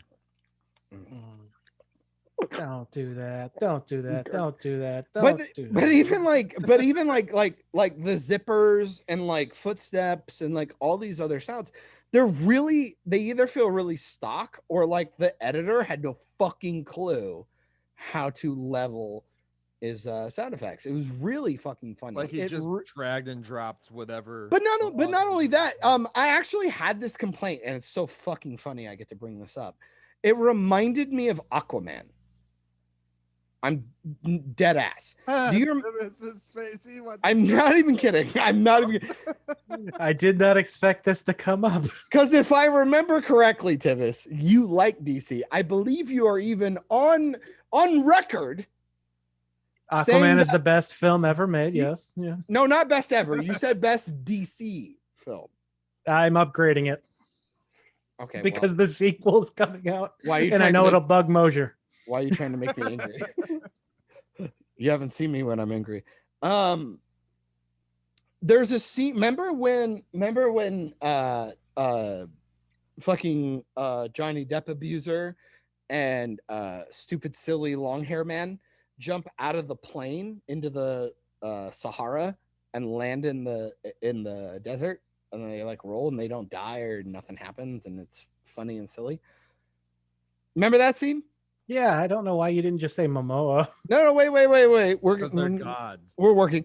And then they walk because they have a GPS. And then they're standing over this hole that's about to suck them in, like a judge at a society orgy. They're about to suck them in, and he pulls out the GPS tracker, or she pulls it out, and he slaps it out of her hand, and it does like that, like whistle, like whoo, like a cartoon whistle. And it falls. It's just John trying to talk shit. Nope, shut up. Man. Nope, shut up. It is relevant. So like we've had these big explosions, all this crazy stuff, and then all of a sudden she's holding a GPS in her hand that's like a hologram, and he whaps it out of her hand, and he goes pew, like slide whistle, like cartoon slide whistle. I go, we're in a goddamn cartoon. Your sound effect makes no sense. Dude, could you imagine Society as an animated film? That would be No. Shut up, Michael. But Tivis, that's what I'm talking about. Like when it came to sound effects in this film, it was either really loud, but it was appropriate, but it was just like poorly edited. It was like too loud. Or they like got a cartoon like Wile E. Coyote stock sound, and I go, what the fuck is happening? Trust me. Go back and watch it. awesome. I don't want to. I'd even tell Your people final words, John. I'd on even tell Society. people watch it again, but don't watch it. Actually, just listen to it. John. Just listen to the audio, like how bad the levels are and the choices for sound effects. It's fucking silly. It's like Acme. It's like Acme gave them like a box of sound effects, and they're just like, use them, and they're like, all right. Is that your final thoughts on this film? I thought it was really fucking terrible, to a point where I thought it was so bad that you should watch it to make fun of it. Awesome. I final thoughts on this one. I like the ending of it, like What? the orgy shit. I like seeing the visuals, the facts. That's can we clip that? Yeah, I was thinking the same thing. That's gonna Oh, get we used clip that. somewhere. Yeah, I like the orgy of it. I can't believe 89. I'm trying to remember what was going on in 89, but it was a nice attack. It was a nice attack on the upper class, or the high class elite people. I feel this movie could still play today, maybe with a better script. But yeah, I really enjoyed the visual effects within the movie. Leading up to that whole big scene climax of the film, though, I really wasn't into it. I couldn't get into it. Like Thanks for recommending it, you dipshit. I never said I recommended it. I picked it for us to watch and talk about. There's a difference. Ghostbusters 2 and Back to the Future 2 came out that year. Okay. Oh, that makes Dead no Poets sense. Society. I don't know if that goes I into don't- your whole thing. I I've don't never know. seen it. I don't understand why this movie didn't make it big. So it was okay. It wasn't the worst thing I've seen, because I've seen a lot of shit. By choice. By choice, yes. My deadpan this stare, one- I hope, is going to be. You enough need to someday. watch Carousel now. It's on Amazon now. Okay, I'll check it out. Is that like a? There's only been a circus or few. There's something? only been a few of these movies where I've turned them on and been like, yeah, I'm not gonna finish this. So yeah. Oh, was this one? No, I totally finished. I liked the ending, dude. It was fun. You're an The idiot. judge gets the beauty mark from the kid that they just ate. when you say the end, The orgy. We'll go with the orgy. you meant the third act. Yeah. Because the ending is shit. The Oh, ending is just- the ending is literally Milo. We should say Milo, the fucking Chad, who's probably the best actor in the movie, shows up his best friend shows up in a cop outfit, pretending to be the police, gets him out. Yeah. And Clarissa, who again did not explain Anything. anything, if not at all, they all just jump in the Jeep and fork off. Like, that's it. And then we got credits. So they still operate, they still do everything. It's all They didn't stop anything. But I It's mean, lame. we've seen that with a stupid. lot of these like elite, higher up movies that they've Name done 3. where- Dude, I don't even remember the name of all the movies I watched this week. I hate you. But no, I they could have do done it. the I same. could do it right now. Hunger Games, Purge, and your mom. Well, the Purge isn't really against. The Purge isn't really against. Well, I guess. I'm Maybe. not It gonna lie, goes that way. Tivis, I'm not gonna lie. 90% of this podcast is always I see you start blanking out. It's me just trying to make you laugh. It really is like the best part of my day. Anyway, sorry, Mike. But I gotta say people that wanna ending is see- horseshit. Well, That if people ending is wanna horseshit, see dude. An attack on like the higher class or whatever, and want to watch a good movie, don't watch this one. No. Watch The Hunt. That movie was fucking awesome. I don't know, man. If you're really just looking for a way to shit on the upper class, I think this is the perfect movie for you. True. You No, just want to dead watch some ass. shit. No, like you make But in The Hunt, but you make fun of they like did. Q conspirators and shit. Like this is a movie made for them. Like Yeah. I would not disagree. Like this is like the movie They. You know, who is they that is doing everything bad against I am us? We are being gaslit by they. Who the fuck is they? It's everybody, man. That's what this movie is. It's they, the movie. It's Yeah. like co-conspirators doing all this crazy shit just to fuck with you, and then at the end, Gone with the man. So it kind of reminds me of It, where they're like, I have to scare you and fuck you up. The more scared you are, the better I eat when I Yeah. absorb you. And like Azorbeloff. You remember Doctor Who, the worst Yeah. episode ever made, ever of all time? Nope. Oh yeah, Michael's uncultured, but I know Tibbs does. Absorbeloff. I don't think it's the worst one ever made, but it's definitely not the Ooh, greatest. it's up there, bro. It's up there. You know how It's they got made the that? girl moaning Myrtle from Harry Potter. Oh, well, they allude to her moaning again as a tile. But Tibbs, did you know why? Do you know how that monster got created? Yeah, it was a kids contest. Hell yeah, dude. God, this is why I love you. Like, you know my stupid trivia. Love it so much. But yeah, this movie, I like it ends so abruptly. I cannot emphasize this enough. In real time, Tivis watched me hit the credits and I go, oh, That's it. so that's how it ends. And Tivis goes, yep. I was like, fuck. I literally go back a minute just to double check everything that happened. I go, oh, so nothing got resolved. Like nothing. Yeah, nothing changed. Nothing. Nothing. They're gonna probably get killed like in like the next. Well, no, you tell yourself that they're all just gonna leave the city. But it's just like, But these okay. these are elite beings, not just in that group of place. They're everywhere. I'm gonna fucking find them and kill them. You don't know Fucking that. Maybe try. maybe they'll join a cult. Off so hard. Maybe they join another cult and they start singing Marilyn Manson songs. They go, yeah.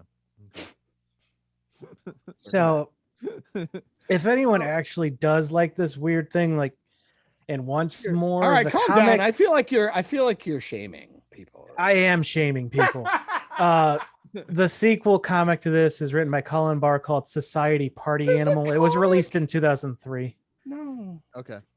I'm not gonna lie. I kind of want to read it now. I'll check. I'll probably check it out. If it has a conclusion, I'm not gonna lie. I kinda Don't get your wanna hopes up. Tibbs. I know. Tibbs. I know better than Recommend that. or don't recommend the movie? Don't recommend. Oh, well, all right. If you want to just watch it for the special effects, sure. Otherwise, don't bother. John? I recommend, but watch it with friends. Get very drunk or get very high because it's fucking dumb. And Yeah. This is definitely that category of movie. It's so bad. It's good. I enjoyed it. Yeah. I enjoyed laughing at it hysterically. I agree with that. I just Yeah. liked having a good laugh with a lot of the the fuck. Now I'm a like, what is butthead. There was about 3 times I just go, what the fuck is happening? Yeah. Yeah, I would recommend just checking it out if you're bored one day. Or Yeah. like John said, if you got a bunch of friends over, you guys just want to kill some time. You don't have anything better to watch. Which, Hey, nothing better than killing something on Halloween. Am I right, bros? Yeah. Razor blades and apples for everyone. Why didn't we watch Halloween 2 or Friday You the mean 13th Halloween Part 2?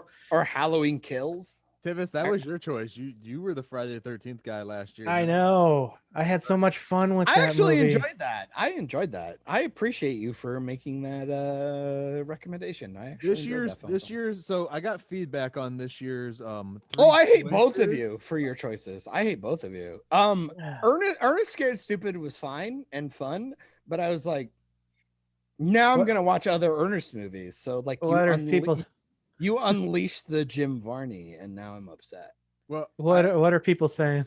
I was talking to some people about the 3 choices for this year, and they're Oh like, no. "What the fuck did you guys do?" We couldn't have picked 3 different things, I'll be honest. I could not believe the fact that there was so much pushback on mine. It makes 0 sense. It's like really high rated on Netflix. People actually like it. That's fine. And only But stupid people I will like the say- final episode. I will say this year is interesting. I don't want to do it again next year, but this year was interesting because they were all 3 completely different in every single fucking way possible. Right? That's why when you told me you might confuse them, I was like, how? No, I was saying I might confuse them with everything else I've watched too. Yeah, that's a bit more understandable. But so let's dive in now into the haunting Well, of the house. before we do that, in case we forget at the end of the episode, we actually have a poll up in the Facebook group for our Thanksgiving movie. We're only doing one, Yes. so please go there and vote, One. or let us know on Twitter. And The choices are okay. Go on. I was gonna say the choices are the 2019 film The Pilgrim, the 1993 Son-in-Law, or 2005 The New World. I Which gotta ask. I've only I already seen one of know. those. I already know what Michael's gonna pick. Tivis, what He already has voted. I already voted. I did too. Tivis, Yeah. what'd you pick? The Let's same just be one honest. as you. We both did the same one. We all did son-in-law. No, not him. Oh, I picked son-in-law. I originally picked 2, and then I just unclicked from some. But my issue is I feel like you purposefully picked 2 other shitty Thanksgiving films. No, 'cause Just I've so never we'd seen The watch them. Pilgrim. First of all, I've never seen the other 2, so I don't know if they're shit. I picked So, 3. My picked point 3 exactly, films from you 3 dick. different genres. That's like what I picked. literally my point. Why do we need to keep watching the same things that we've seen 100 million times? So you can either defend it. We need a knowledgeable person to go into the conversation. I picked a film I haven't seen in like 20 years. But like, why are we not watching Thanksgiving? Because I don't want to watch Thanksgiving. Well, that's because you're a can bad only person. Handle one society type movie at a time, man. Thanksgiving is much better than Society. Go fuck yourself. There are random pilgrim woman We're titties. gonna have I didn't want to. Roma and entertainment month where Tivis is just going to get like tortured. Well, you keep forgetting. I'm sorry, I'm in a coma. I mean, you forget. I kind of lean a little bit more towards Tivis's takes than you. Okay, so then you can be. I'm just saying you like Batman v Superman. So, yeah, just get out there. Let us know what you want us to talk about because we're only doing one of them. Yep. Right now it's tied 2-2. The Weasel. With Son-in-Law and The Pilgrim. No one's voted on the other one, at least as far as I had seen a couple days ago. It's still there, yeah, as of right now. So I guess I'm gonna have to get political and pay some people to vote. No. Votes have to be done by the 3rd, I believe, is what I said on there. I don't believe you. Lies. So we can get that going. All right, so now let's dive into the Haunting of Hill House Oh episode. no, episode 1. Just will- one. If I Yes. swear to God, anything I say about this episode and the story within the episode, I want people to know that I am not talking about the complete story. Yes. I am just talking about the episode story within episode 1. Because we did have a commenter on the Yes. Facebook group who hasn't seen the series Who hasn't yet. seen them all? Which I want to respect you, commenter. I'm talking to you directly. I want to preface 2 things. 1, Oh no. I truly believe the last episode is so horseshit. It ruins the story a ton. The director even came out and said they shot half of the finale and he goes, "This is too sad." He didn't want to do it to these characters and actors, so he rewrote the ending. That's not a good sign. I totally agree that last episode will fuck everything up. But the journey to get there is phenomenal. Second, has nothing to do with the book. It is a complete adaptation. We're talking like The Shining style, where this show has nothing to do with the book. Nothing. It's only in name. And I guess addendum, gonna throw a third thing on there. I'm assuming, and correct me if I'm wrong. I'm assuming from the first episode that the show is the book, the actual book itself is supposed to be the book the guy wrote within the show. I have no idea. Okay. I have no idea. I've never even read the book, so full disclosure on that. I've never read the book. I just know for a fact it has nothing to do with it. All right. Other than name. What I will say, full disclosure, because I'm going to talk very glowingly about this and I want people to understand. I truly believe that this episode that we are about to speak on is one of the greatest TV show pilots I've ever seen. Like we're talking like top 5. And I'm not being facetious. I'm not trying to like over glorify. I truly mean this in the bottom of my heart is I think this is one of the greatest pilots to a TV show I have ever seen in my entire life. It sets tone, it sets characters, it really lets you know the type of show you're going to be watching. And trust me, if you can stick through it, this is like Avengers level shit. When you get to episode 6, I thought episode 6 is one of the most impressive and technically brilliant TV show episodes I've seen in the last decade, if not longer. Full disclosure. So I apologize if I maybe oversell, but I 100% believe this, and I've said it multiple times, and I even rewatched multiple episodes after watching the first episode again. I went through and I still wholeheartedly believe it. Okay. Well, with that said, then Yes. let's talk about this episode. And I am going to read aloud exactly what I wrote down for this show.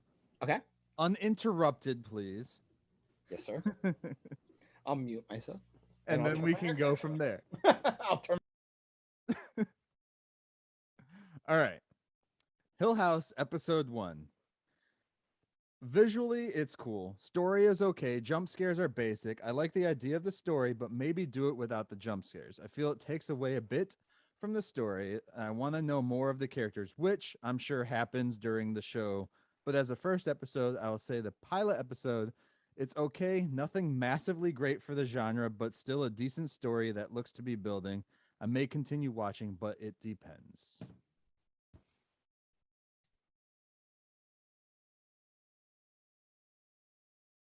Okay. Does he want me to go now? I think so. Yep. I'm a little bitch. I had a lot of trouble getting through this. I'll be honest. I was so tense with the first friggin' opening act starts with children whispering in a room, and I knew that this was a show about jump scares that I had to turn it off and try again a different day. And that's when I immediately went to Ernest. I was debating whether or not I could finish it. I felt bad about that, as I know. Then I didn't, because I know John said that he hasn't finished a lot of things we've talked about. But then I did eventually give it a try. I would say I'm not as taken with it as John. It wasn't as horrifying as I thought it would be. It was all right. So just so the audience understands, yeah, you are pussies. There's I will say they do a couple of pussy for it.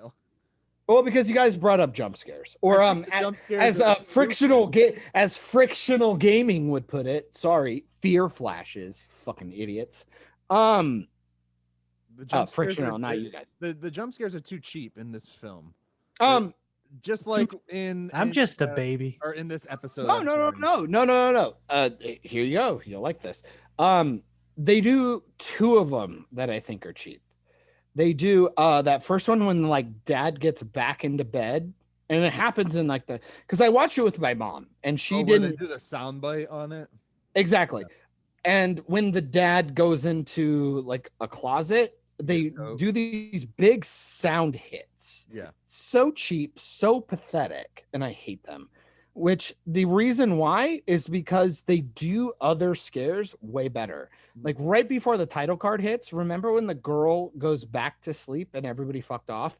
The ghost face starts to show up behind her. Just like The Grudge. Exactly. Yeah. There's no sound cue. There's nothing scary other than the face in the anime. I hate you. But there's no jump. But there's no jump scare though. There's no audio cue. Like The Grudge.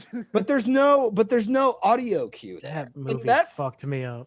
And that's when watch Ju-on. It's much worse. Oh, I didn't even watch The Grudge. It was just the commercials. Oh, I was gonna say watch Ju-on. It's worse.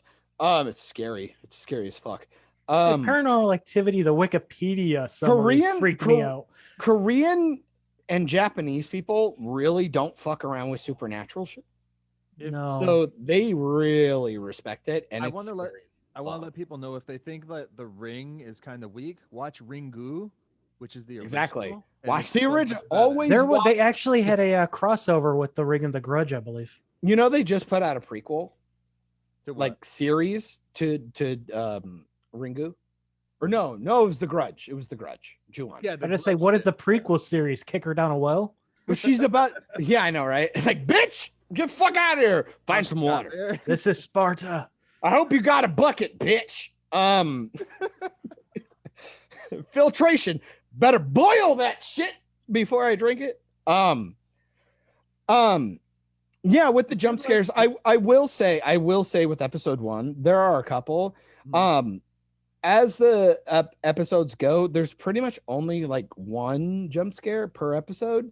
There's a really solid one in episode and when I say 7, just so people, but other than that, when I say like they're just cheap jump cheap. It's not that they got me. It's just I was just like, I'm chilling. Somebody was supposed to jump here. I don't. Not even that. When I say cheap, I go.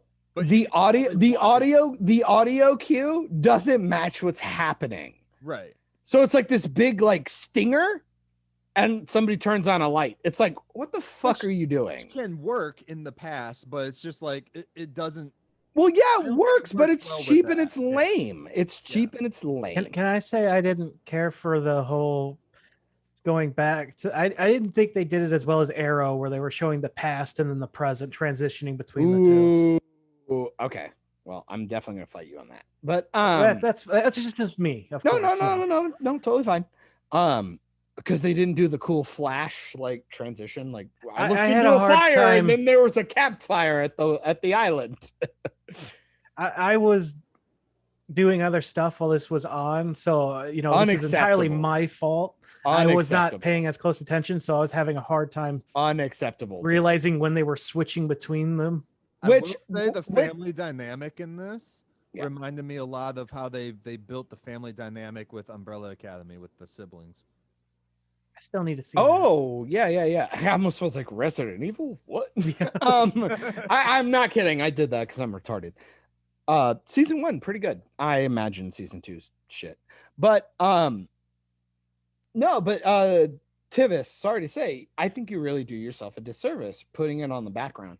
Because this is one of those shows that like they don't waste minutes. You know what I mean? There's always something happening on screen. There's always dialogue being spouted that is important to Can I- yeah, go ahead. Can I ask you a question, a personal question? Like me? Of this show, yeah. Like me. Yeah, sure, go Yeah. ahead. The first time you watched this, when did you know what the ending of this episode was going to be like? This episode, Yeah. I had no idea. Okay. I've never read the books. I had no idea. I've I never also, read the book either, so Yeah, and I never saw any reviews or anything. There's a book. I went. I love you. And yes, there was. This time, I appreciate the meme, but yes, there was. Has nothing to do with the show at this point. Only by name. But good meme. I got no, I had no idea. And I like that's the other reason why I like the show is because the old brother who is essentially our POV for the first episode, he is a Stephen King type writer who doesn't believe in ghosts. Yeah. Wholeheartedly does not He writes believe. other people's stories. I But think that's an interesting, concept that all these kids grew up in an extremely haunted house. Some shit happened to them that gets slowly unveiled, apparently, and he writes about it, but he doesn't believe that But- what they think happened. And that's and Tivis, you're right. Michael, sorry, you had a very surface level take on that. You have to remember, What did I say? just bear with me. Yes, I know he writes ghost stories for other people that believe it, but you got to remember what made him famous was recounting his experience in Hill House. But he According to the doesn't first believe it was episode, they don't- supernatural. He doesn't Right. believe it was supernatural, but he took all of and trust me, if you get to the episodes, you get to see that come up. He took the stories of all the other brother and sisters and amalgamated it to what he believed happened in that house. Mhm. And he didn't believe it, so he considered it fiction. But the funny part is, maybe it was true. He doesn't know. Maybe he was on drugs because he is the Maybe there was a oldest- gas leak. There you go. He's fuck me. What movie did that? I was Um, thinking of Community when they switched direct. No, but dead ass. showrunners. There's a couple of movies have done that, like where it was like something leaked out and it turned everybody. Man of Medan, Oh yeah, that game. Yeah, that was. the video game, Dark Pictures. That's literally what happens on the ship. Yeah, Manchurian Gold starts leaking. God, I fucking love that you know that, Tivis. Uh, Fuck Michael. Why are we even doing a fucking podcast with him? Love you, buddy. Has to edit it for you Oh yeah, that's right. Get to work, slave. and pay for everything. But like I said, he hyperbolizes a lot of stuff, and he'll tell these stories and he sells it, makes tons and tons and tons of money, but he doesn't believe it. So now we get to see a lot about his character. And this episode really shows what this storyline is going to be like. The idea that big monologues. I love this. This is why I like the show. I like what Mike Flanagan does. He lets people act these long fucking 2-minute monologues where you just slowly push in on somebody. You just let them act. I love it. I love it so much. So the scene when I believe his name is Steve. I don't know why I forgot it. I don't want to say Steve because the idea is he's essentially a Stephen King, but the idea is that he is now talking to a client for his next book. And it's this black woman who tells this story about her late husband who died in a car hanging from a tree. Dude, it's like a 2-minute monologue and she nails it. She nails it. It's so good.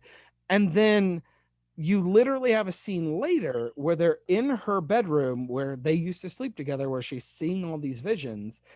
And then he gets a like 2-minute monologue telling why he doesn't actually believe it. But he and I actually find does it that in a interesting. kind of respectful way to Yeah. not like take You're away not from her crazy. experience. You're not crazy. And he goes, you're not crazy because, you know, people told my dad he was crazy. They told us we were crazy. Everybody uses that word. They could have easily made his character an unbearable asshole. Yeah, I totally agree, but he feels like this empathetic guy who's like subduing PTSD that he doesn't even know he has. You know what I mean? Like, because trust me, later down into the show, because they do the arrow thing. They really do constantly go back and forth between the parents with the kids in the house and how they're all dealing with everything that happened.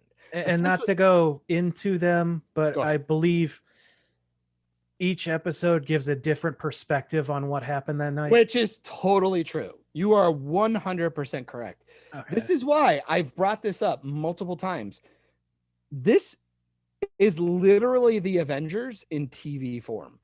Every single actor and actress gets their own episode, and in episode 6, they all meet at a funeral for a person, and now you watch the powder keg explode. And you know everything about them. And the fun part is not only are we getting drip fed stuff that happened back in the past when they were children in the house, but we are also being reminded of interaction. So there's a really good interaction. I'll specify. In episode 1, you have Steve shows up at his own apartment, grabs his mailbox, and Luke, the drug addict, is sitting at the top of or standing at the top of the stairs, holding his camera and a iPad. Right? Yeah. You guys remember that? Yes. We're letting you talk. Oh yeah. No, I'm just here. I'm sorry if I talk a lot, but I love telling stories. I'm sorry. So I did Steve like this scene. I really did like love this scene this. because I have, in a way, have experienced this, not with a brother, Yes. Yep. but with a friend, shit like that. In Oh, the past. yeah. So, Um, and knowing how addicts work, drug Yep. addicts, alcohol, whatever. Yeah. You really can feel the tension there. Mhm. But then, But there's like this like too. sense of empathy. Like you're Right. like, I don't want to be mad at you, but at the same time I'm pissed. Like it's And so at the- weird. And at the end of the scene, anyways, he doesn't actually take anything but the money. His Yep. He gives the Yep. camera and the iPad back, which Right. is really interesting. As a guy who has struggled constantly with alcoholism, Myke Flanagan really writes about addiction. Like that's a big thing. Even like supernatural can be like the supernatural stuff could be like a catalyst and like a fun thing to create a delivery device. Because Luke ends up being a standout character. He's a heroin addict. Everybody's estranged from him, and people just think he's a big super fuck up. Which, man, does this show do a really good job by casting the cutest motherfucking child actor for Luke, to where it's like I am endeared to him so much as a child. You're just telling yourself, what the fuck happened? Like, what happened?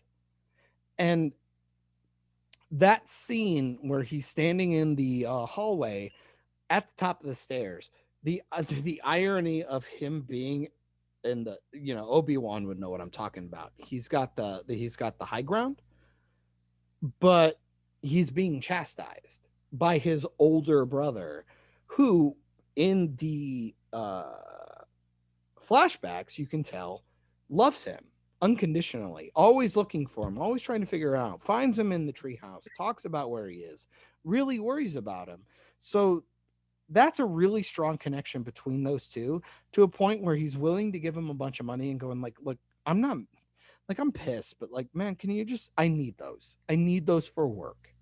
Please. I just need those. I can give you money. Right. And I think that's so relatable. I think it's really heartfelt. I think it's really honest. And then stuff happens after he goes back into his apartment, and we'll get to that when we get to the end.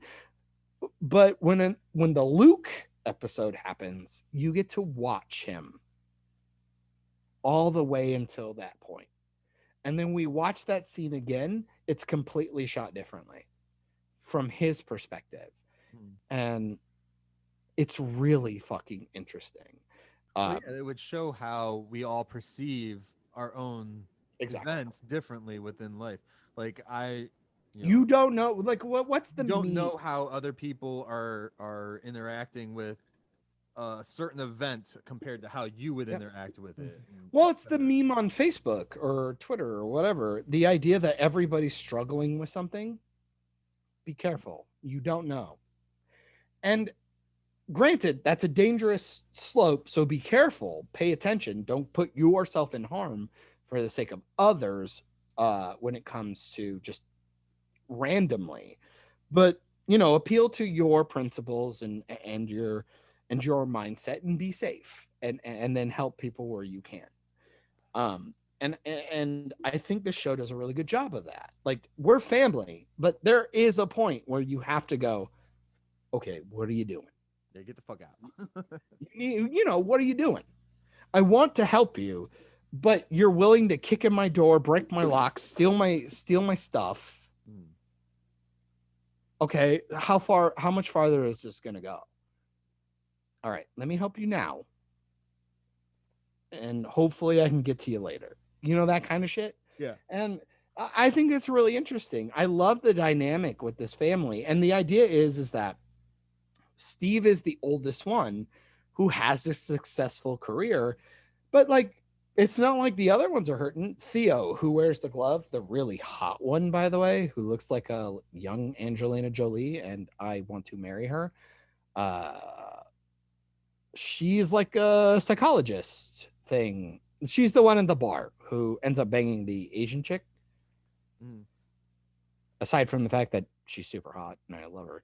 But she's got this weird like empathy thing. And then the other sister, who's the second youngest, she runs a funeral home.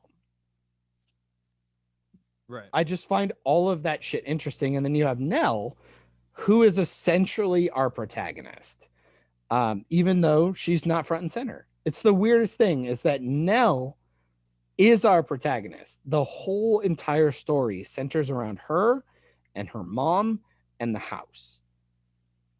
But right now, all we are getting are all the data we need on everyone around her to make her story concrete. And I find that fucking interesting. I think that's so neat. It's kind of like old whodunits, like where we know the person who died. Now we got to figure out why they killed her. You know what I mean? Knives Out. I love this show. I'm sorry, I'm talking so glowingly. I'll let you guys go. Go ahead and do some stuff, because I can keep talking about. I love this movie. To go with your stuff about the family, that I was reading some reviews of this before I dived back in, because I was trying to get a gauge on how much I could handle. How scary it was going to be. Many it's of actually tamed down. It's a little more tame than you would think. Many of the reviews were about how this show is more about family than it is, the haunting aspect. And I agree.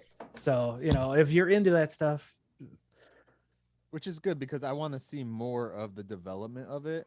Again, I don't know if I'm going to continue watching. Probably not. But John's not here to hear that, so that's cool. He can hear it in playback. Sorry, I had to go grab something quick. Yeah, I want to.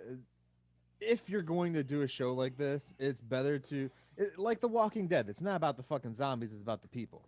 You know? Exactly. It's nice to take these tropes and twist it and give you a story for the people, and It's a not delivery necessarily the device. horror element. It's a Right. delivery device. Like that's all it is. Like Train to Busan. You know what I mean? It's a Korean zombie film, but it's on a bus and it gives you a chance to create characters and see what you would do in those moments. Yeah. That's what it is. a really That's good- what these On a always bus? are. What's that, Tivis? Well, you know, It takes place on a bus. it's a train. No, it Shut takes up. straight on a train. Okay, I was gonna say, why is it called Train then? I hate you. Shut up.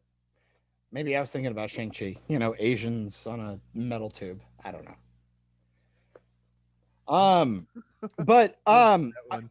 so I gotta say, love the music too. There's a theme. Doom, doom, doom. Like, Oh, doo, that's doo. something I wanted to bring up. The intro. I got like I the wanted to look up. monologue, Is or- this the same person who did the Daredevil theme? Because both of those. Were, Oh, you're talking about the opening animatics with yes, the credit. theme or whatever Yes, you it want to totally call it. is. Super Netflix. Let me tell you, that's one of my biggest fucking gripes, other than the final episode. They like do this really cool thing with like the statues and like the house, like doing all this maze shit. Fucking irrelevant. I thought it was gonna be like this really cool reveal, like the house is ever changing, or like, you know, maybe the statues were people. Not 13 ghosts, man.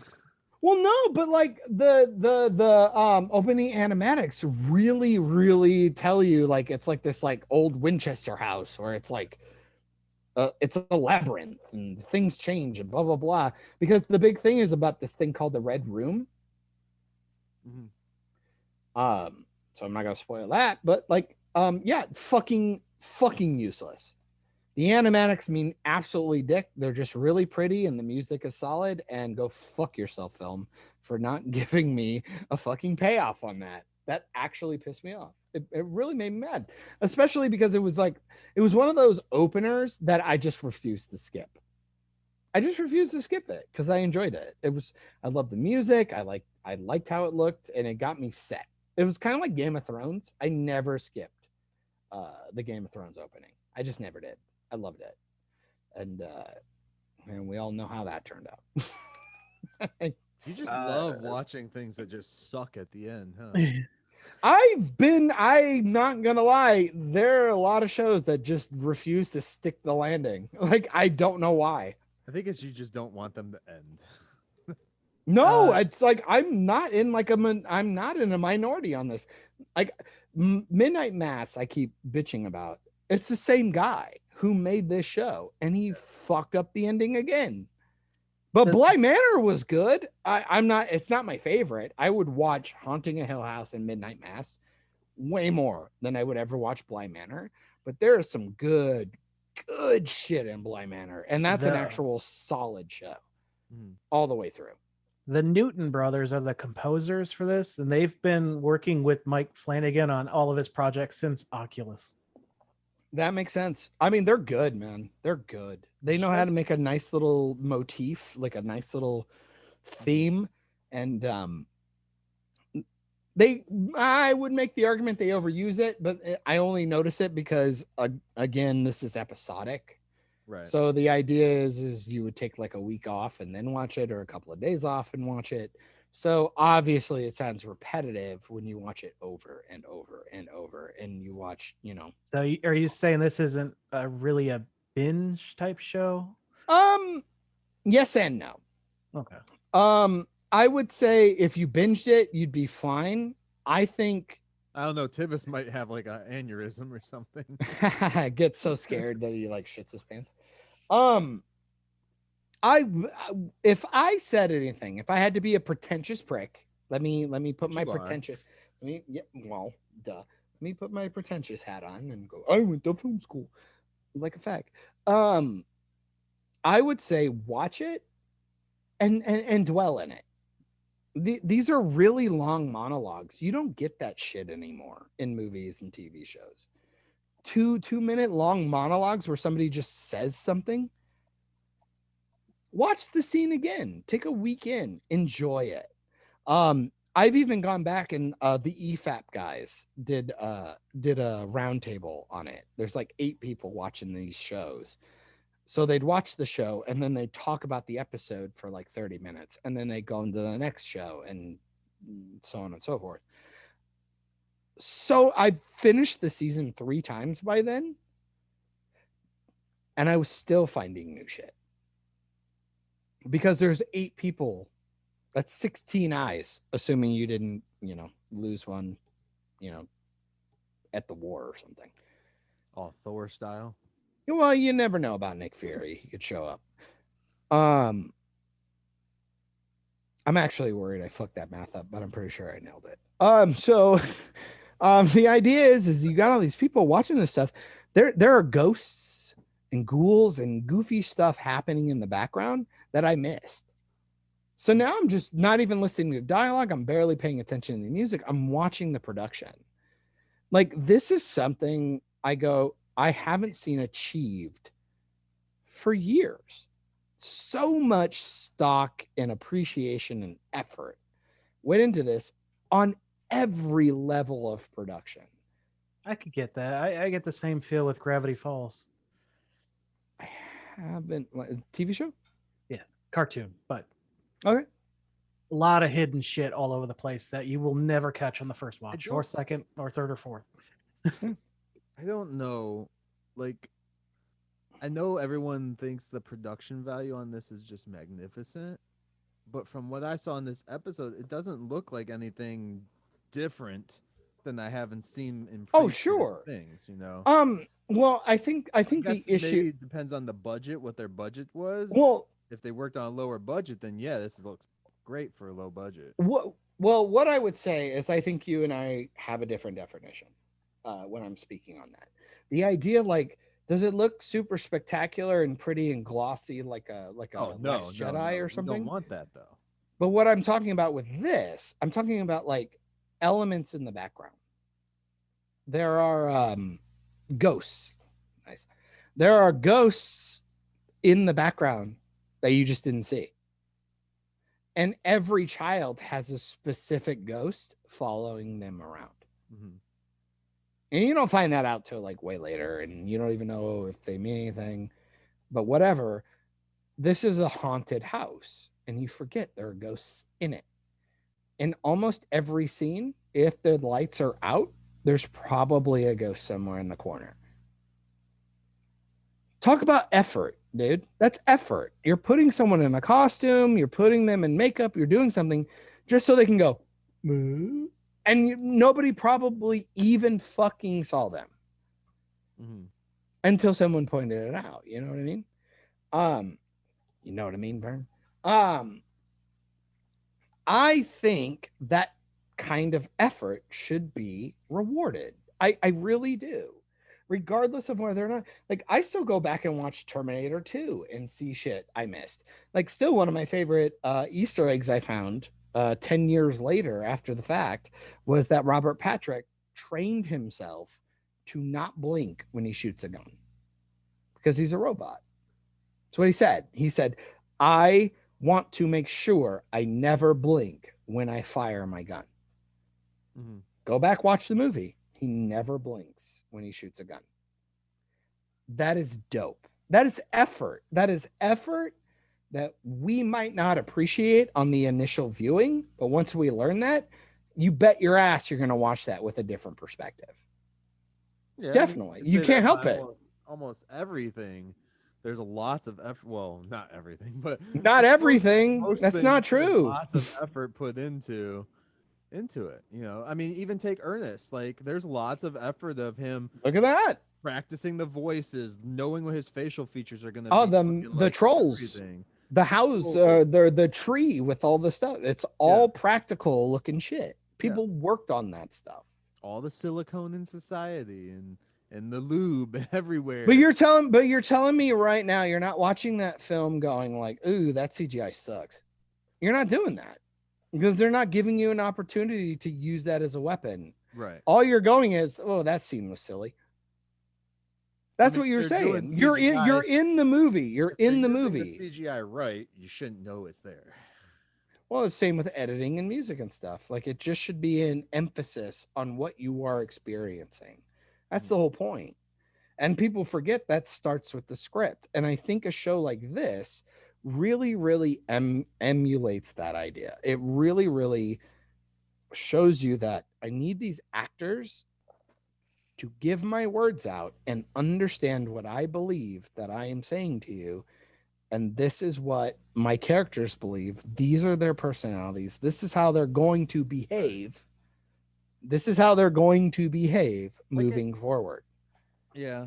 Well, like I said, with this episode, anyways, Yeah. it wasn't anything like. It's not awing for me. mind blowing. Yeah, it wasn't any, and a lot of it. I mean, I've seen a lot of horror shit though too, so that might just be me. But it wasn't like doing anything that I haven't really seen a whole lot. Well, this is definitely not like a Friday the 13th or like Well, a no, Jason, like, you I'm know, talking like you or got Grudge, Nightmare you on got Elm The Street. Ring, you got Ringo. Like I've seen, And that is many so not what indie this horror show is things. trying to do. Right. It's really not trying to do that. But it's like it didn't do. The only thing I can say this did different from your basic. Like horror in the same genre. Anyways, we'll stick with the same horror genre that this is in, supernatural and shit. Is there is a little bit more dialogue, kind of like the original Poltergeist. There was a lot more dialogue in that film than. But again, I have to emphasize this is a TV show. Right. So you're not trying to pack everything into 2 hours. Everybody gets their and I really, really again have to keep saying episode 6 turns into this like Avengers thing where everybody got their character episode. We got perspectives on everything, and then the powder keg explodes when the Defenders. Sure. Minus the fucking stupid dragon under the fucking what dragon? It's hotel. Dead. Oh my goodness. Sorry, no spoilers, people. I enjoyed the Defenders. Yeah. No, you didn't. Come the on, show's dude. got better afterwards. You didn't like Defenders. Don't yeah, fucking lie to me. Don't lie to me. I'm not lying. Daredevil and Punisher season 1 are the only good things. I like Punisher 2 just because I'm a dipshit and I like John season Burke. 3 is the best. Jessica Jones season 3. Daredevil? Yeah, Daredevil. I still haven't finished Jessica Jones. Really? I thought season 1 was good. 3 is better than 2. I'll say 3 is better than 2. I like 1 though. Season 2 isn't that great. But I enjoyed Punisher season 2, even though it's fucking retarded and makes no sense. I like John Still haven't Berthal. finished that one either. I love John Berthal as fucking Punisher. Makes no sense. That's the one where he's helping the girl, right? Yeah. I prefer the first one. I think it's more akin to what it should be, but like Luke Cage is boring, Iron Fist is garbage, and I liked Iron Fist season 2. I like the last 5 minutes. Feel free to say that out loud. Good luck. I enjoyed Iron Fist season 1 a lot, and I don't care who knows it. I still don't even have a problem with the Danny Rand casting. I just think the show. I didn't until I found out he's a lazy fucking piece of shit. But we're getting off topic. Sorry. You want to watch him get what he deserves? Hey, we are talking about Netflix. Let's be fair. If you want to watch that actor get what he deserves, watch Leatherface. He gets eaten by pigs. Oh my goodness. You'll learn kung fu. You jackass. You will become my bacon. Oh, that's what it was too. That was the inside joke because he was a cop in the movie, so they fed him to the pig. That's why the Sawyer. Oh, I actually remember that. There was a bunch of fucking people pissed off about that. I remember that. I remember a lot of headlines. They're like, "Is this supposed to be an allegory?" Even if it is, they literally go say fuck it in the yourself. Movie. I was gonna say, I'm like, yeah, probably was. Go fuck movie, yourself. I think that movie deal with was it. 2015, 2016. Have you not seen American History X? You fucking plebs. Like, get some fucking harder skin, you soft ass bitches. Okay. If only it was Kevin Bacon, it could have been a triple threat. Do you think Kevin Pork damn. like it's floating around and he's like pissed off, or like Kevin Ham? Is Kevin Bacon still acting? Yes. He's supposedly making a new Tremors. Oh, I heard that. yeah. You know, let me tell you. Show, right? So there's like 7 There's 7 of them. Supposedly. So there's like 7 of them. Yeah. They're awful. There's so much. Let me tell you. fun. Let me tell you though, that first one, I'm willing to tell people, I think it is a masterpiece. I think the first one is You one go of the back. greatest. It's Reba, isn't it? I'm not even kidding. I'm not even kidding. Well, okay, other than the fact that she's super hot That was and her her and first Earl debut. That chilling was her- shooting guns. That was Love Reba's it. acting debut right there too. Mr. Motherfucking Miyagi named them. My guy. Yeah. No, it was not Mr. Miyagi. I'm racist. No, Fuck. it's It was Grandpa from Three Ninjas. Yeah. Sorry. The Graboids. Man, I was just unintentionally racist right there. Sorry. I swear to God. along with it too. Even though you all look alike, you don't all look alike. I get it. Can we cut that? Yeah, but fucking Graboids. I will tell you right now, I think Tremors 1 is a masterpiece in the creature feature. We should watch that because I would love to. We did though. I thought we talked about it. Wasn't that one of my we movies? never talked about Tremors, the first one. Oh, Nope, never. I would love to talk about that. Because I think there's some really cool shit. Like, okay, so just offhand, because I love the. Oh, sure. I'm fine with this tangent. Let's go. I can get back into The Hill very House. I'm good. beginning of the movie starts and they're on the cliff right there. It's Bacon. Oh, I love that. and He's another peeing dude. off it. Yeah, that's the same cliff that they end with Yep. the killing the graboid going right off into. And you know, I love the fact that you care about that. That's all that movie is. This is Tremors is a masterclass in setup Mhm. and payoff. I'm not even kidding you. Rewatch it. Every character single thing development, that too, happens, like every single thing that happens is set up in the first 20 Yeah. minutes, and it all gets paid off by Well, the I end of mean, the you film. get- It's get, not even a joke.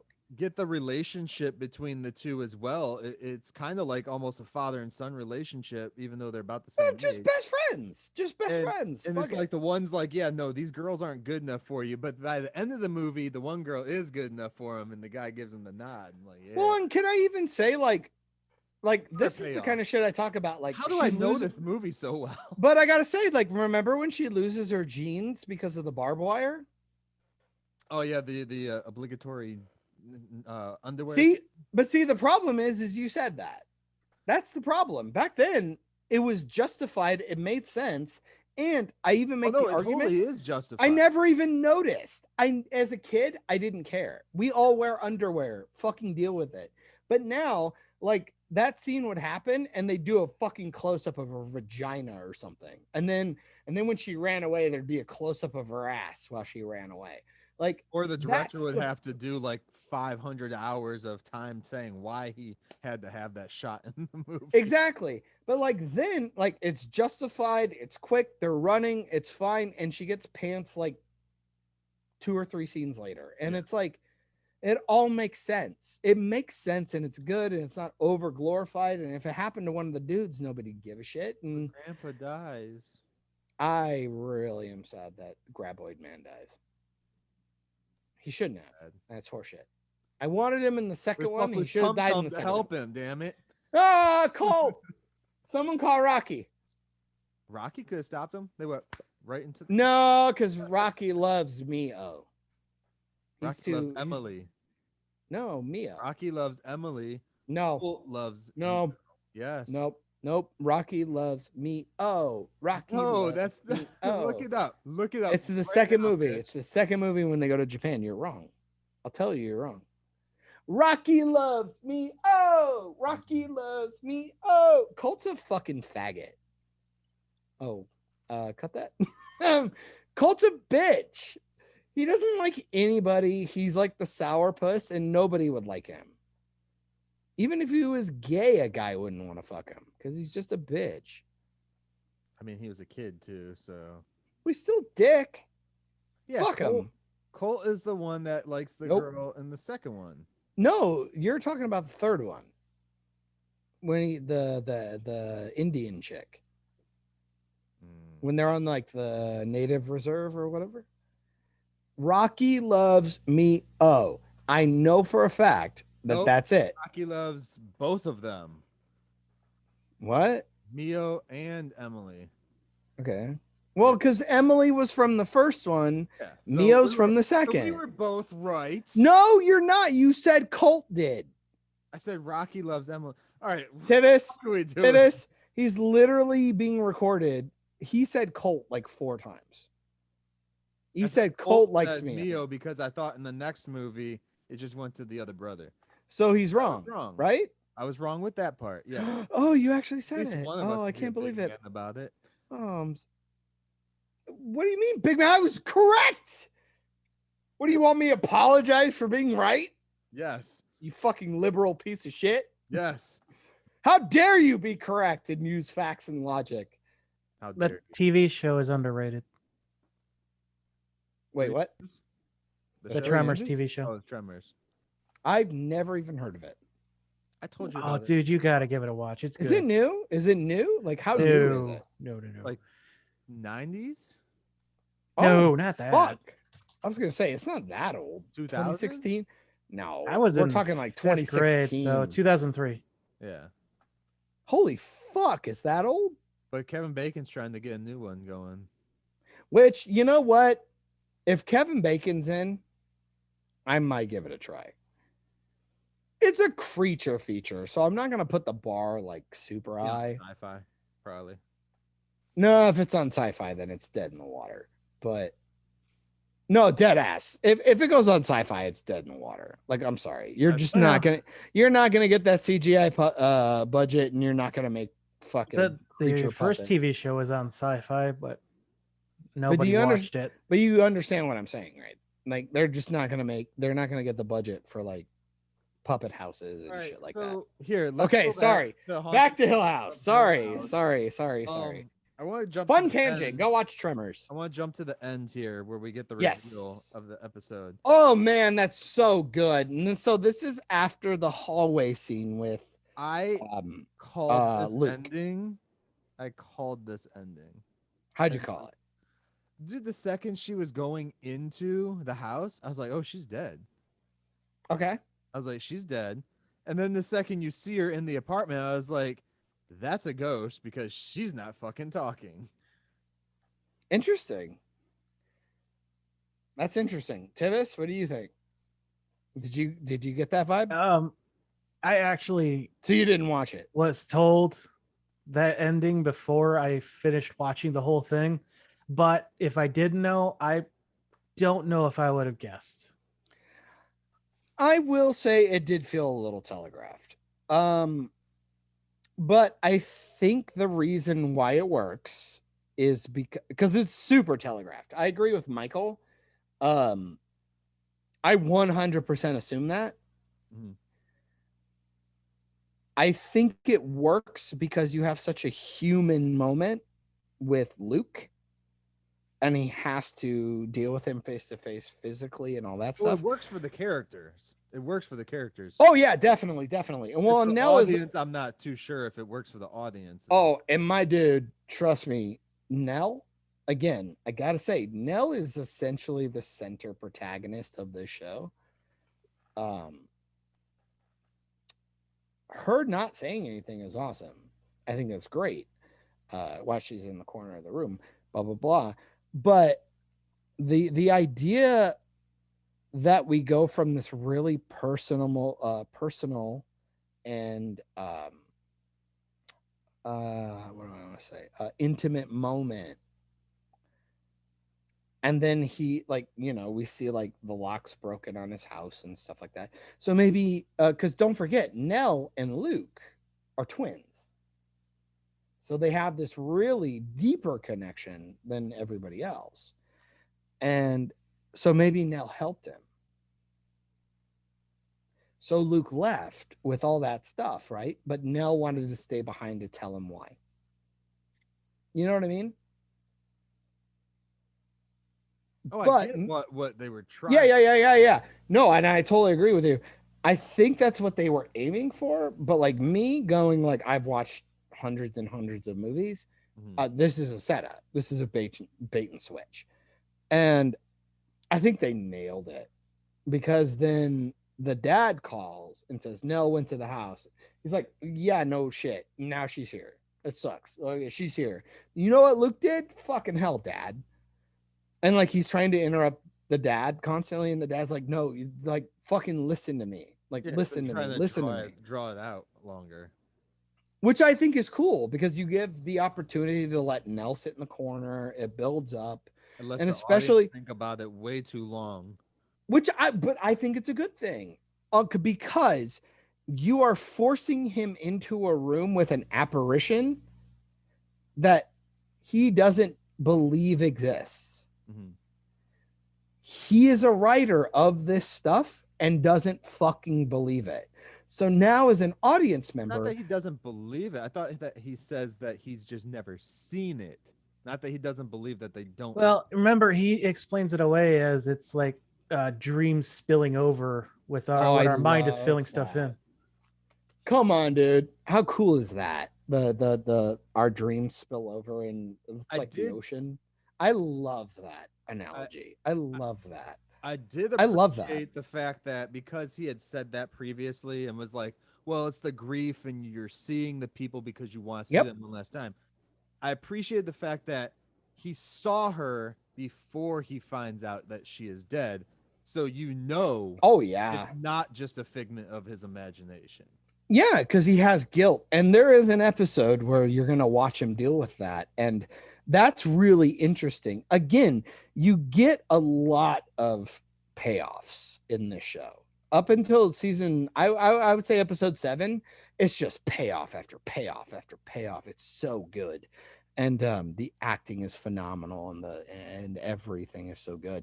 But I love the fact that you have this manic character in the dad who believes all of this stuff 100%, which, spoilers, it's all true. It all ends up being true. Sorry, but getting there, and even when you're done, I think that's heavily hinted at. It's but safe. I'm also gonna say maybe when you're done, the last episode's so bad, you don't know how anything works. So I actually do find it okay to say something like that the dad is manic and believes everything 100%. Well, yeah, and you now really see it.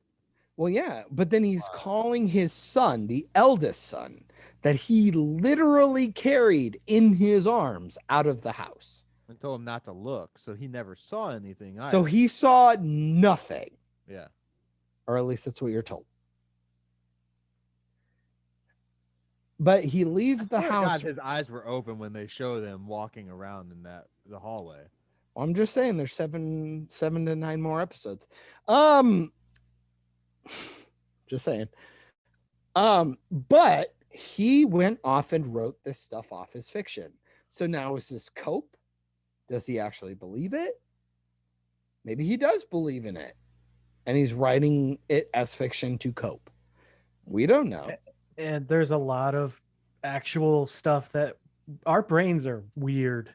Yep. Like we're dealing with traumatic experience, PTSD. We can put ourselves in absolute believable denial without meaning to. We can lock away memories without realizing we have. Hear sounds, see things. I actually have told people I have an irrational fear of someday having sleep paralysis. Oh God, no, that's my fear too. Yeah, I'm not gonna lie. There's a tree on a highway that I have to drive by. It looks like the Slender Man, and I'm not gonna lie, I've actually freaked out a couple of times. It's creepy. It's really creepy. You know, when you're driving alone at 3 a.m. and it's really cold, you get a little weird. I gotta say, because I hate supernatural stuff, but I love this show. I assume we see Nell more in the show. 100%. She's the protagonist. Yeah. I have to keep saying that. The actress she's actually in the show I watch right now. She was in Bly Manor, by the way. She's in the but she's also in the great. show You that everyone thinks is better than Dexter, which they're fucking wrong. You're wrong. You're wrong. You're 100% wrong. Wrong. I saw one episode of You. That show is garbage. I don't know what the fuck everybody is seeing. I think They're about to get a season 3. They are. They're about to get a Started. season 3, and that show is garbage. If Just you like that started, show, John. just stop. John. Season 3 just started. We just started it last night. It's a terrible show. The I'm first sorry. episode of season Doesn't 3, Salty like those shows? The Salty Dirts? I don't know. I don't know, I but will say if you that like season- you're wrong. I will say that season 3 of You shows the actress doing a lot more, and It's because she's awesome, they dude. definitely subvert your expectations with Oh, in that fuck first me. episode. Which Cool. Does was Luke die at the end? cool. Fucking faggot. who? God damn it. I'm so sick of subverting expectations. That's Well, not a thing. Like, Yes, fuck it is. off. Especially after 2 seasons of this show, they changed it up, which is nice. But no, Haunting of Hill House was her first main. Oh, thing, she's awesome. She's awesome. I'm sorry. Like, I love her to death. It And was then her she's first- in she's thing in ever, Bly Manor. it looks like. And then she's in Bly Manor, and it's just like, man, like, she nails it. I don't know where the fuck she's been, but whoever found her, you deserve a high job, high five and a Maria blowjob. Pedretti is her name. like she's amazing. Like, she's really, really good. And honestly, when it comes to Mike Flanagan, casting is phenomenal. I'm sorry. Like, so you have let's think about him. So you got Theo, the glove wearing chick, who's hot as hell. Nell, Luke, Steve, and I can never remember the girl who runs the morgue. I can never remember her name. She's like the one I always forget about. So you got 5 kids. Mhm. You had to get Olivia? 5. Olivia? Olivia. Okay. Oh no, that's Oh, the they mom. call her- That's the mom. That's the mom. No, yeah, that was the mom. Because they call her Liv. Arla. I always forget her. Can't pronounce her last name, but she plays the mom. She's also in Son-in-Law, by the way. So if you like that. I'll also throw that out there. Tivis and you will like this. She's the voice on the Man of Steel / BVS ship on the Krypton ship. She plays the voice. The mom of the show. Yeah, does the voice. But I gotta say, 5 child actors, they're all good.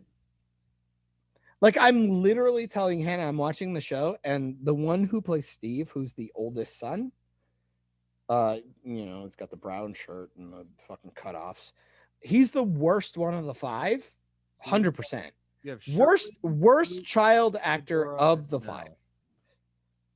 I- But he's the worst child actor of the 5, and he's still good. Like, holy shit. Like, So you don't get that a lot. I always judge child actors on one criteria, and it's did they annoy me? Honestly, that's probably a fair thing. Because, like, I watch Phantom Menace, and I want to strangle him to death. Oh, Little he's in jail Anakin- now. Little Anakin. He But might then be he's out in- by now. But then he's in Jingle All John. the Way, and I think he's cute. It's Theodora Crane. That's the chick who runs the morgue, right? No, Theo doesn't run the morgue. Okay. Well, Theo, the actress, is actually married to To Mike Yeah, Flanagan. Kate, That's Kate why she's Siegel. in everything, and she is hot as fuck. Oh my goodness. I'm sorry, she's hot. Like, I don't give a fuck. I knew her from Tim- Hush. I'm Okay. I'm starting to figure out that I have a goddamn type. If you see Hannah, I think I have a type, guys. Like, I Most think, of us do. yeah, I'm kind of feeling that. Don't get me wrong. I like dipping my McNuggets in different sauces, but apparently I always go back. Well, seeing that you've been with Hannah for forever, you better not be dipping your McNuggets. Hey! anywhere else. How dare you? Nobody Hannah, wants I will my come up there McNuggets. and cut his McNuggets off if he is dipping them in anybody else's sauce. How dare you? Nah, I outkicked my coverage. Why would I fuck that up? Are you kidding me? Kate Siegel is her name. Hmm? Kate Siegel is her name. Yeah. She's Yeah. so good. Oh man, watch Midnight Mass. It's so good. Again, though, sadly, the last episode is fucking horseshit. But the show is awesome. But I will say, I guess, because I'll go too long, but I think the reveal at the end is perfect. I think it's perfect. It shows you the creepy sci-fi ghosty nonsense. You get to see the main character who is 100% skeptical after already debunking something, but still willing to tell the story while trying to give this woman comfort. At the end, he has his experience and his dad's on the phone, and he just experienced something that he can't explain. Talk about a fucking ending to a pilot that says, come back and watch more. I am sorry, they nailed it. This is a perfect pilot to a show. I would say, sure, I would be more apt to come back and watch the rest instantly Mhm. if they wouldn't have ended it with her going all demon face. I disagree.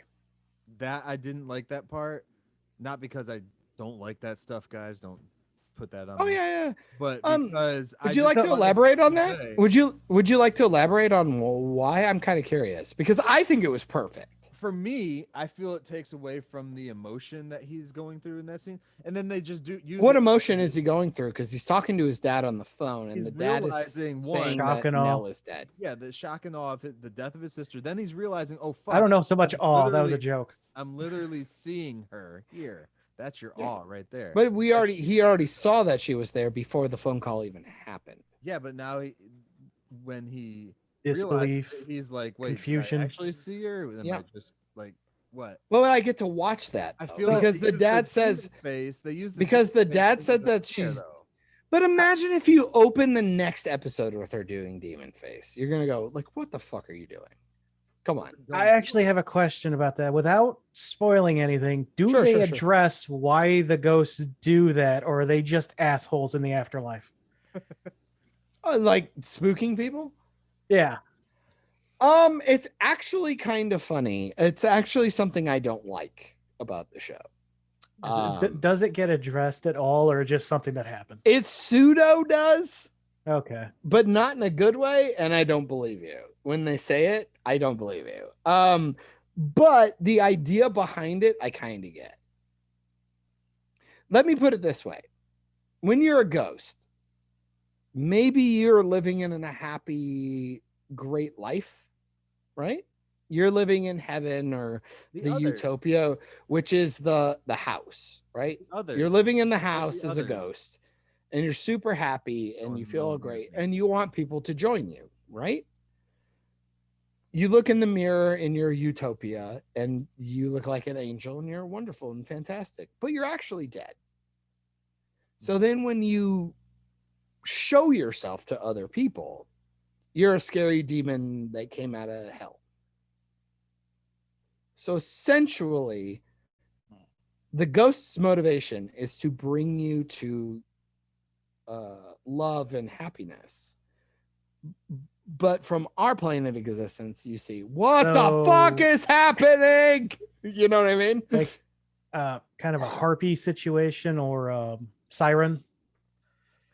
Your siren is probably better. That's what I was thinking of. But they're not pretty, I got the harpy though. first. No, but the worst part is it's not pretty.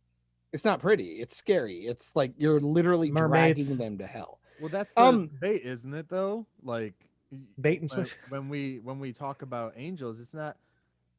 Angels aren't necessarily those cute, fluffy things. Don't forget the devil Lucifer was a fallen angel. Right. That's it's something like they're remember. like I would picture them more as warriors or some shit, not like a cute little thing. So okay, well that's Old Testament shit. Calm down. Well, the same could be for spirits and shit like that. You know, like we picture them in one way than what they could actually be. You really need to watch Midnight Mass. I'm sorry.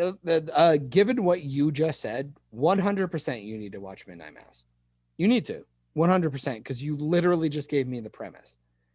No. Without even knowing it. No, I'm not even kidding. I'm not even kidding. You literally just gave me the premise for Midnight Mass and you didn't even know it. And it's such an interesting conversation to have. Yeah. My pastor friend, Isaac Mahoney, fucking shout out to you, sir, go check out his Facebook. He puts his sermons out every week. They're really, really good. I don't agree with everything he says, but I think he really tries to make it accessible. You don't agree with everything you say either, John. Well, it's because I'm retarded. I don't So agree with everything I say. Nobody. I would say don't agree with anything I say because I'm a fucking retard. But As long as you know it. I want his you bitch. I always tell people like just divorce yourself from your own opinions, divorce yourself from your ideology and watch something. Just watch it. And when you're done, bring that back. If the media asked you to think about it, then think about it. If the media didn't, then you had fun, walk away to the next thing. Also, We all have our convictions. We all have necessarily let movies and TV shows of all Dictate. sorts dictate. how you're gonna live. Yeah, don't let them Let's not put that out there into the world with these people that. Well, no, what I'm saying is don't let media or news or anything dictate what you think. Yeah. But let them open your mind. Have strong convictions in the things that you believe. And don't be scared to have them changed.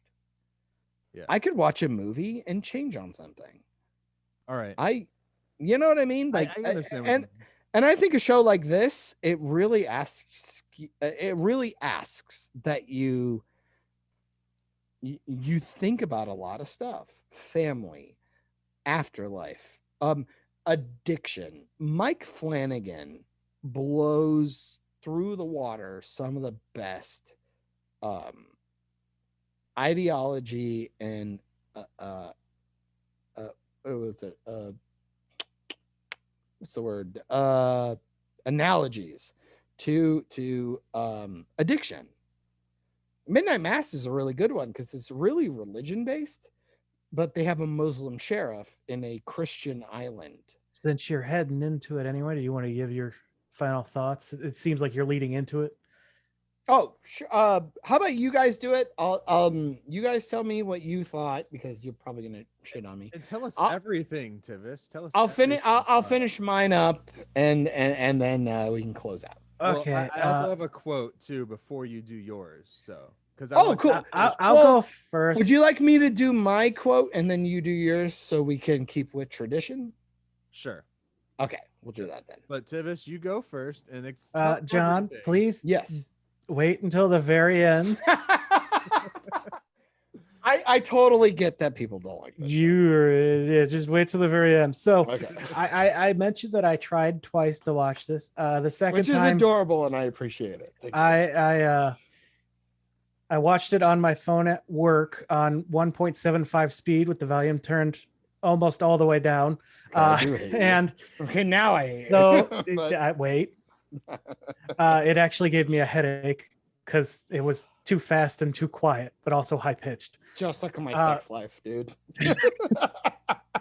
Out of the three, I think you can pretty much see how much time we spent on this TV show over the movies. I apologize for that. And- Sorry. I think that if you want any of these three for you to watch for Halloween, this is probably not a show for me. I might check it out again for normal speed, just because I know what happens now.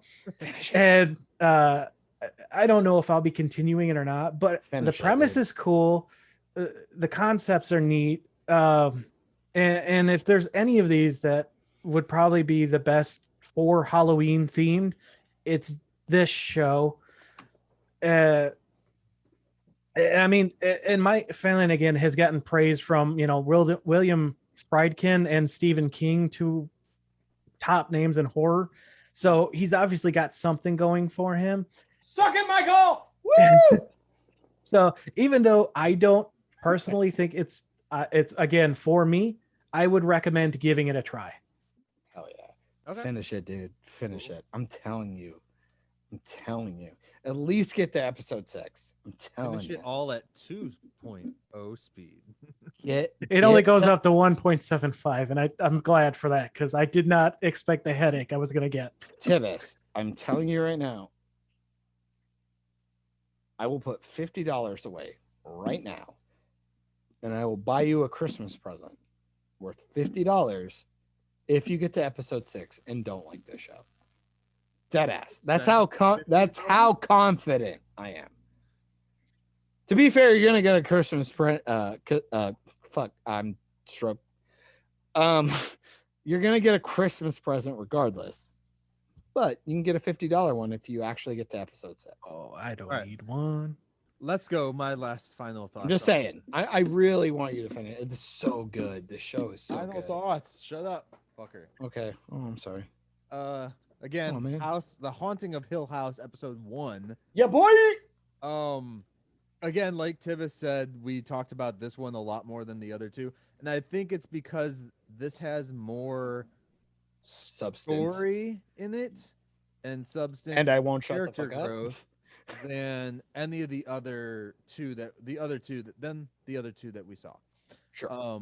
Because Ernest, I mean, Well, and this is also setting Yeah, up and like a fucking this TV is this series. is setting up a whole show. So you Yeah. do need more to. Honestly, though, I feel you could end it with that, and it's just like a Tales from the Crypt episode. How? the Oh first yeah, dude, I totally agree. Like, I actually think that's why I say it's a perfect pilot. Because not only like if you just watch the first episode and you're like, because all right, I get it. Like, that's creepy, and you can like talk about it afterwards. But Right. man, they really do some good shit after. They set the first episode up to the point where it's like I watched that, and that was an enclosed story on that one character. He's like the whole time he's just he. It seems that he really wants to be able to see these things for real. That's how it comes across a little bit. I could putting maybe himself see that. in these situations to go and I actually think try I'm to on the make- other side. I think I'm on the other side. Like he that. wants I to think. disprove everything. Well, because don't forget, his dad dragged him out, and his dad's crazy. And the idea is that maybe he believes it, but he wants to not believe it so bad. You know what I mean? It's like the idea that like, I'm not crazy. I'm not crazy. I'm not my dad. Stop it. I'm not him. Right. So his books are therapeutic, and debunking those things it's his therapy. Like him debunking stuff keeps his sanity because he doesn't want to believe that he's his dad. Right. Okay. And granted, again, this is me just projecting and what I get from the show. Granted, I've watched it 3 times, so I do project, and it's a really big thing. And I would say again, please, guys, I'm really this is like the Lord of the Rings again. I really want you guys to finish A this. few years. Yeah. So in 5 years, Michael, let me know, because Luke is my favorite character, and you'll figure out why as we go. So hopefully you guys will watch it. Yeah. Because I would like to talk about it, because I Well- really think we are not even just going to talk about the story. I think we actually can have a conversation where this show is so good. We can actually talk about why we like specific characters, which I don't feel like you can really do nowadays, other than like maybe Marvel, where there's something that has a ton of characters that actually are all fleshed out and have motivations and ideals and things like that. And I really Fast and the have this Furious, baby. I am such a bitch. I really want to have this conversation, and I think you guys are I think you guys I are will see. good to talk to. I so will. think I will you guys see are if I good. get to it or not. Yeah. To finish it. I'm watching a bunch of other stuff too, and I don't even have time to do that. You And I'm just saying, Hill House is on Netflix. So is you, and I can tell you which one's better. yeah, but Nick won't watch Hill House. I know that Well, she should. she won't. So I gotta ask about that. Is that okay? Can we not do that on here? Is that a aftermath? We'll ask later. Okay. So yeah, I might finish it. I might not. But again, like I said, the first episode, it could be a Tales from the Crypt episode. Legit, just Oh yeah. one-off thing. I agree. There, and you go and you don't even need the rest. So if you guys do want to try this show You out, should. I definitely do recommend checking at least the first episode out. Yes. I recommend watching all 3 of our picks actually.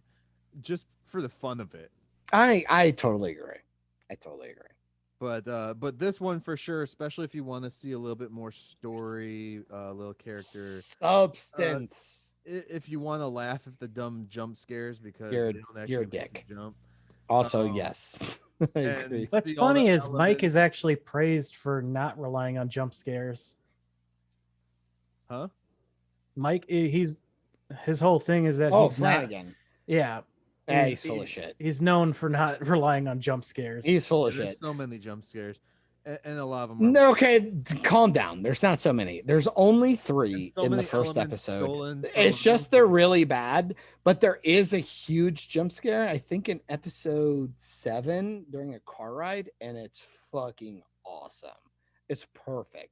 I almost shit my pants and I just go, all right, this is the scene that needed to have it. You know what I mean? Like, The jump scares that get me are usually ones that aren't even fucking scary, and it pisses me off. well, I feel like this show does what I don't know if you guys have been watching any of the Conjuring or like Annabelle series stuff. I won't watch Conjuring, but Annabelle I've thought about. They do this thing where they like push in on something and just scare you with the music, and you're waiting for the jump scare. You're still waiting for the jump scare. It's been a minute and a half and you're still waiting for the jump scare. Okay, it's been about 10 minutes and you're still waiting for the jump scare. It's Kinda been like 10 ending minutes this and we're pushing podcast. it. And then boom, they cut to the next scene and there's no jump scare. That tension is really solid though. Like it that's how you subvert expectations. The idea that I thought I was gonna see like a black cat or somebody turn on a fucking light and then you put a bang, it's like, don't do that. That's cheap, it's shitty, and it sucks. But like I said, when the ghostly face shows up on the side of Nell's bed and then we hit credits, that is terrifying. That's gonna sit with me way longer than going bong. You know what I mean? Why do the doors need to open if they're ghosts? They're polite. Because they all live there. Because they live there. It's their house. So it's That's like the the thing. others, but they Trust me, they're aware. if you would watch the show. They're just being polite, Myke. I think I might go watch the others now. They're better would than s- Vision. I would say it's not polite because the kids are sleeping. Stop bringing drafty Don't air. get into the bed with a fucking kid, Tivis. Jeez. Whoa. What? Wow. Man, It's he polite. like, It's my polite. dude. I thought Myke- it's polite to open doors instead of walk through them. Bro, What the it fuck was- did you Open the take it? doors into the Tivis, fucking like kid's I just saw bedroom, man. Michael pay like $5 for that toll road to just randomly go off on a tangent. Like, what the fuck was that? I don't even know how he got there. Tivis, I don't think you're a diddler.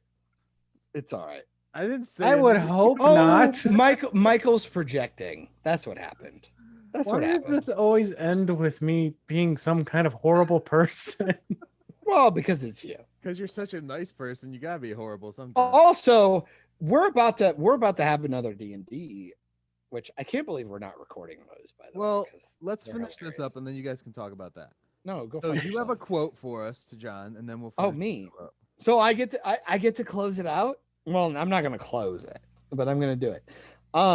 So this is the quote that opens and closes the first episode. And I think it's really neat because the idea is, and trust me, they are not, oh boy, are they not subtle about the fact that that's why I kept like trying to say that I'm like, I don't think his name's Steven. His name is totally Steven. Because they want him to be Stephen King. He writes all this spooky shit. And oh my God, the opening theme with this monologue is so great. They also end the episode, which again, why I say the pilot is fire. I'm going to read it. This And turns out to be the same quote you both have. This is going to be hilarious. I know, right? Actually, that's why I asked Michael yesterday because I was afraid that he would do that. Oh no, you guys won't like my quote. So I'm gonna read this out. Oh, we're gonna suck you off. We live in a society. Okay. Okay, sorry. Come on, John. Okay, I'm going. I'm sorry. Okay, Finishing so out I'm the gonna. haunting of Hill House. Here we go. So this is the opening and ending monologue for Hill House. No live organism can continue for long to exist sanely under conditions of absolute reality. Even larks and katydids are supposed by some to dream. Hill House, not sane, stood by itself against its hills, holding darkness within.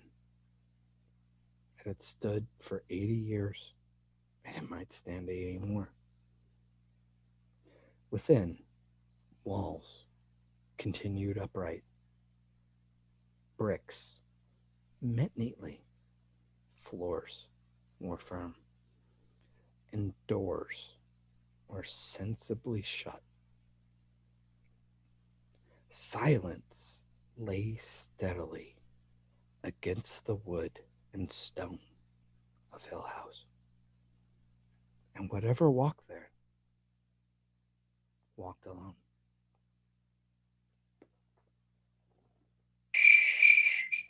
You prick.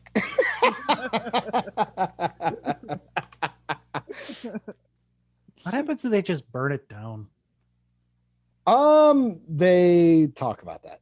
They did that in Watch the Amazon show. did. Watch the fucking show. God damn it.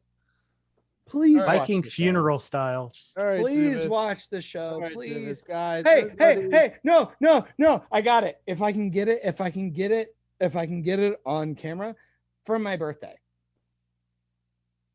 January 12th, my birthday stream. I want you guys to have finished the show. That gives you like 3 months. That's- Finish the show. My birthday stream, I want to talk about the season. It doesn't have to be the whole thing, but I want to talk about it. My birthday stream. We'll talk And about it. and then we can do something for you guys. You pick your birthday movie. Human Centipede. I'm down. Let's do it. And Tivis is like, fuck. I will buy a diaper. I will buy a diaper tomorrow. You know, I think I feel something coming on. I might lose my voice. In You'll be a all right. year. You can watch. You don't gotta talk. Your facial expressions are enough. Just record yourself watching the movie on a big screen TV at normal speed. Oh no. Volume all the way up. Thank you for letting me do that. I know it was gay, but I totally You just are gay. Oh, all right. All right. So, Tivis. Can you Or let wait. me? Let's finish this out right. If you guys want to vote on our Thanksgiving movie Oh, talk, join the Operation Babble Facebook group. If you're not already a part of it, and vote today. It's in the thread. don't waste your time. It's gonna be so. You can pick either son-in-law, pilgrim, or what was the last one? Thanks killing. New World Order. A New World. Thanks killing. Here. Thanks killing. Everybody, type in thanks killing. I made it so you can't. There are boobs. All right. With that said, Tivis, how did you like today's episode? God damn! No! Don't say anything, Tivis. Tivis, God damn damn it! it. I have to train dipshit over here. This pisses me off every single fucking time. I'm sorry. Let me do it correctly because Michael can't seem to Don't answer figure him. it the fuck out. Don't Hey, answer me. Tivis, what did you think of the? Shut up, you stupid baby! I'll kill you.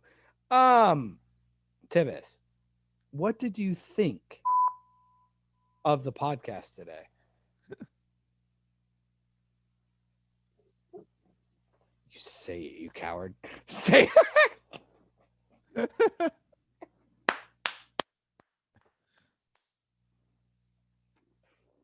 We lost. him. I liked it.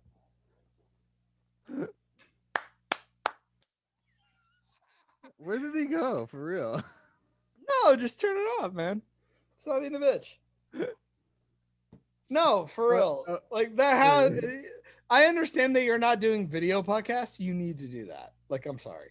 Like, you have to. All right. You That's have it. to do That's the it. video cast it. this week. No, we're done. No, you have to do the this shit. But I'm You saying my quote, and you're not saying shit. I already turned my stuff off. Well, I'm just recording you on here, so I'll just take this audio, fucker. Fuck. I'll turn my mic on. Tivis, how did you like today's episode, man? I didn't. Subverted your expectations, motherfucker. All right, with that said, I have 2 quotes today from the movie Society. One comes from Ferguson. Turd Ferguson? You know the schedule. First we dined, then I fucked your sister. Then everybody Whoa! else got so turned on, they fucked her too. As far Same. as Bagel Breath Blanchard goes, I ran that low-rent fool into a pool. Pretty busy my- week, don't you think?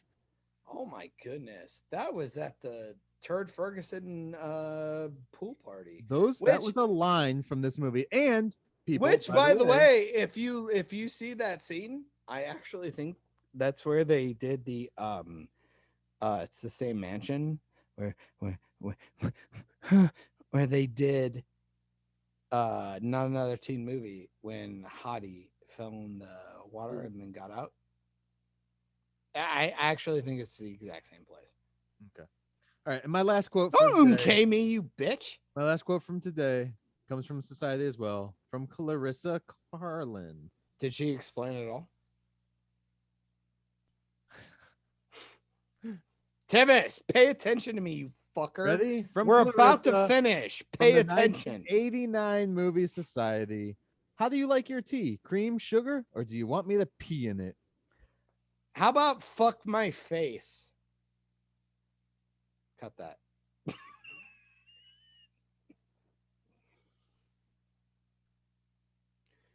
Do you want tea, sugar, or should I explain it all? Shut up, Clarissa. Sorry. Why do you guys hate me? You guys say you're fucking. I didn't do anything. It was him. It was that John. one. John. That one did it. John, end the show, please. What did I do? End the show. Oh, later, nerds. Peace.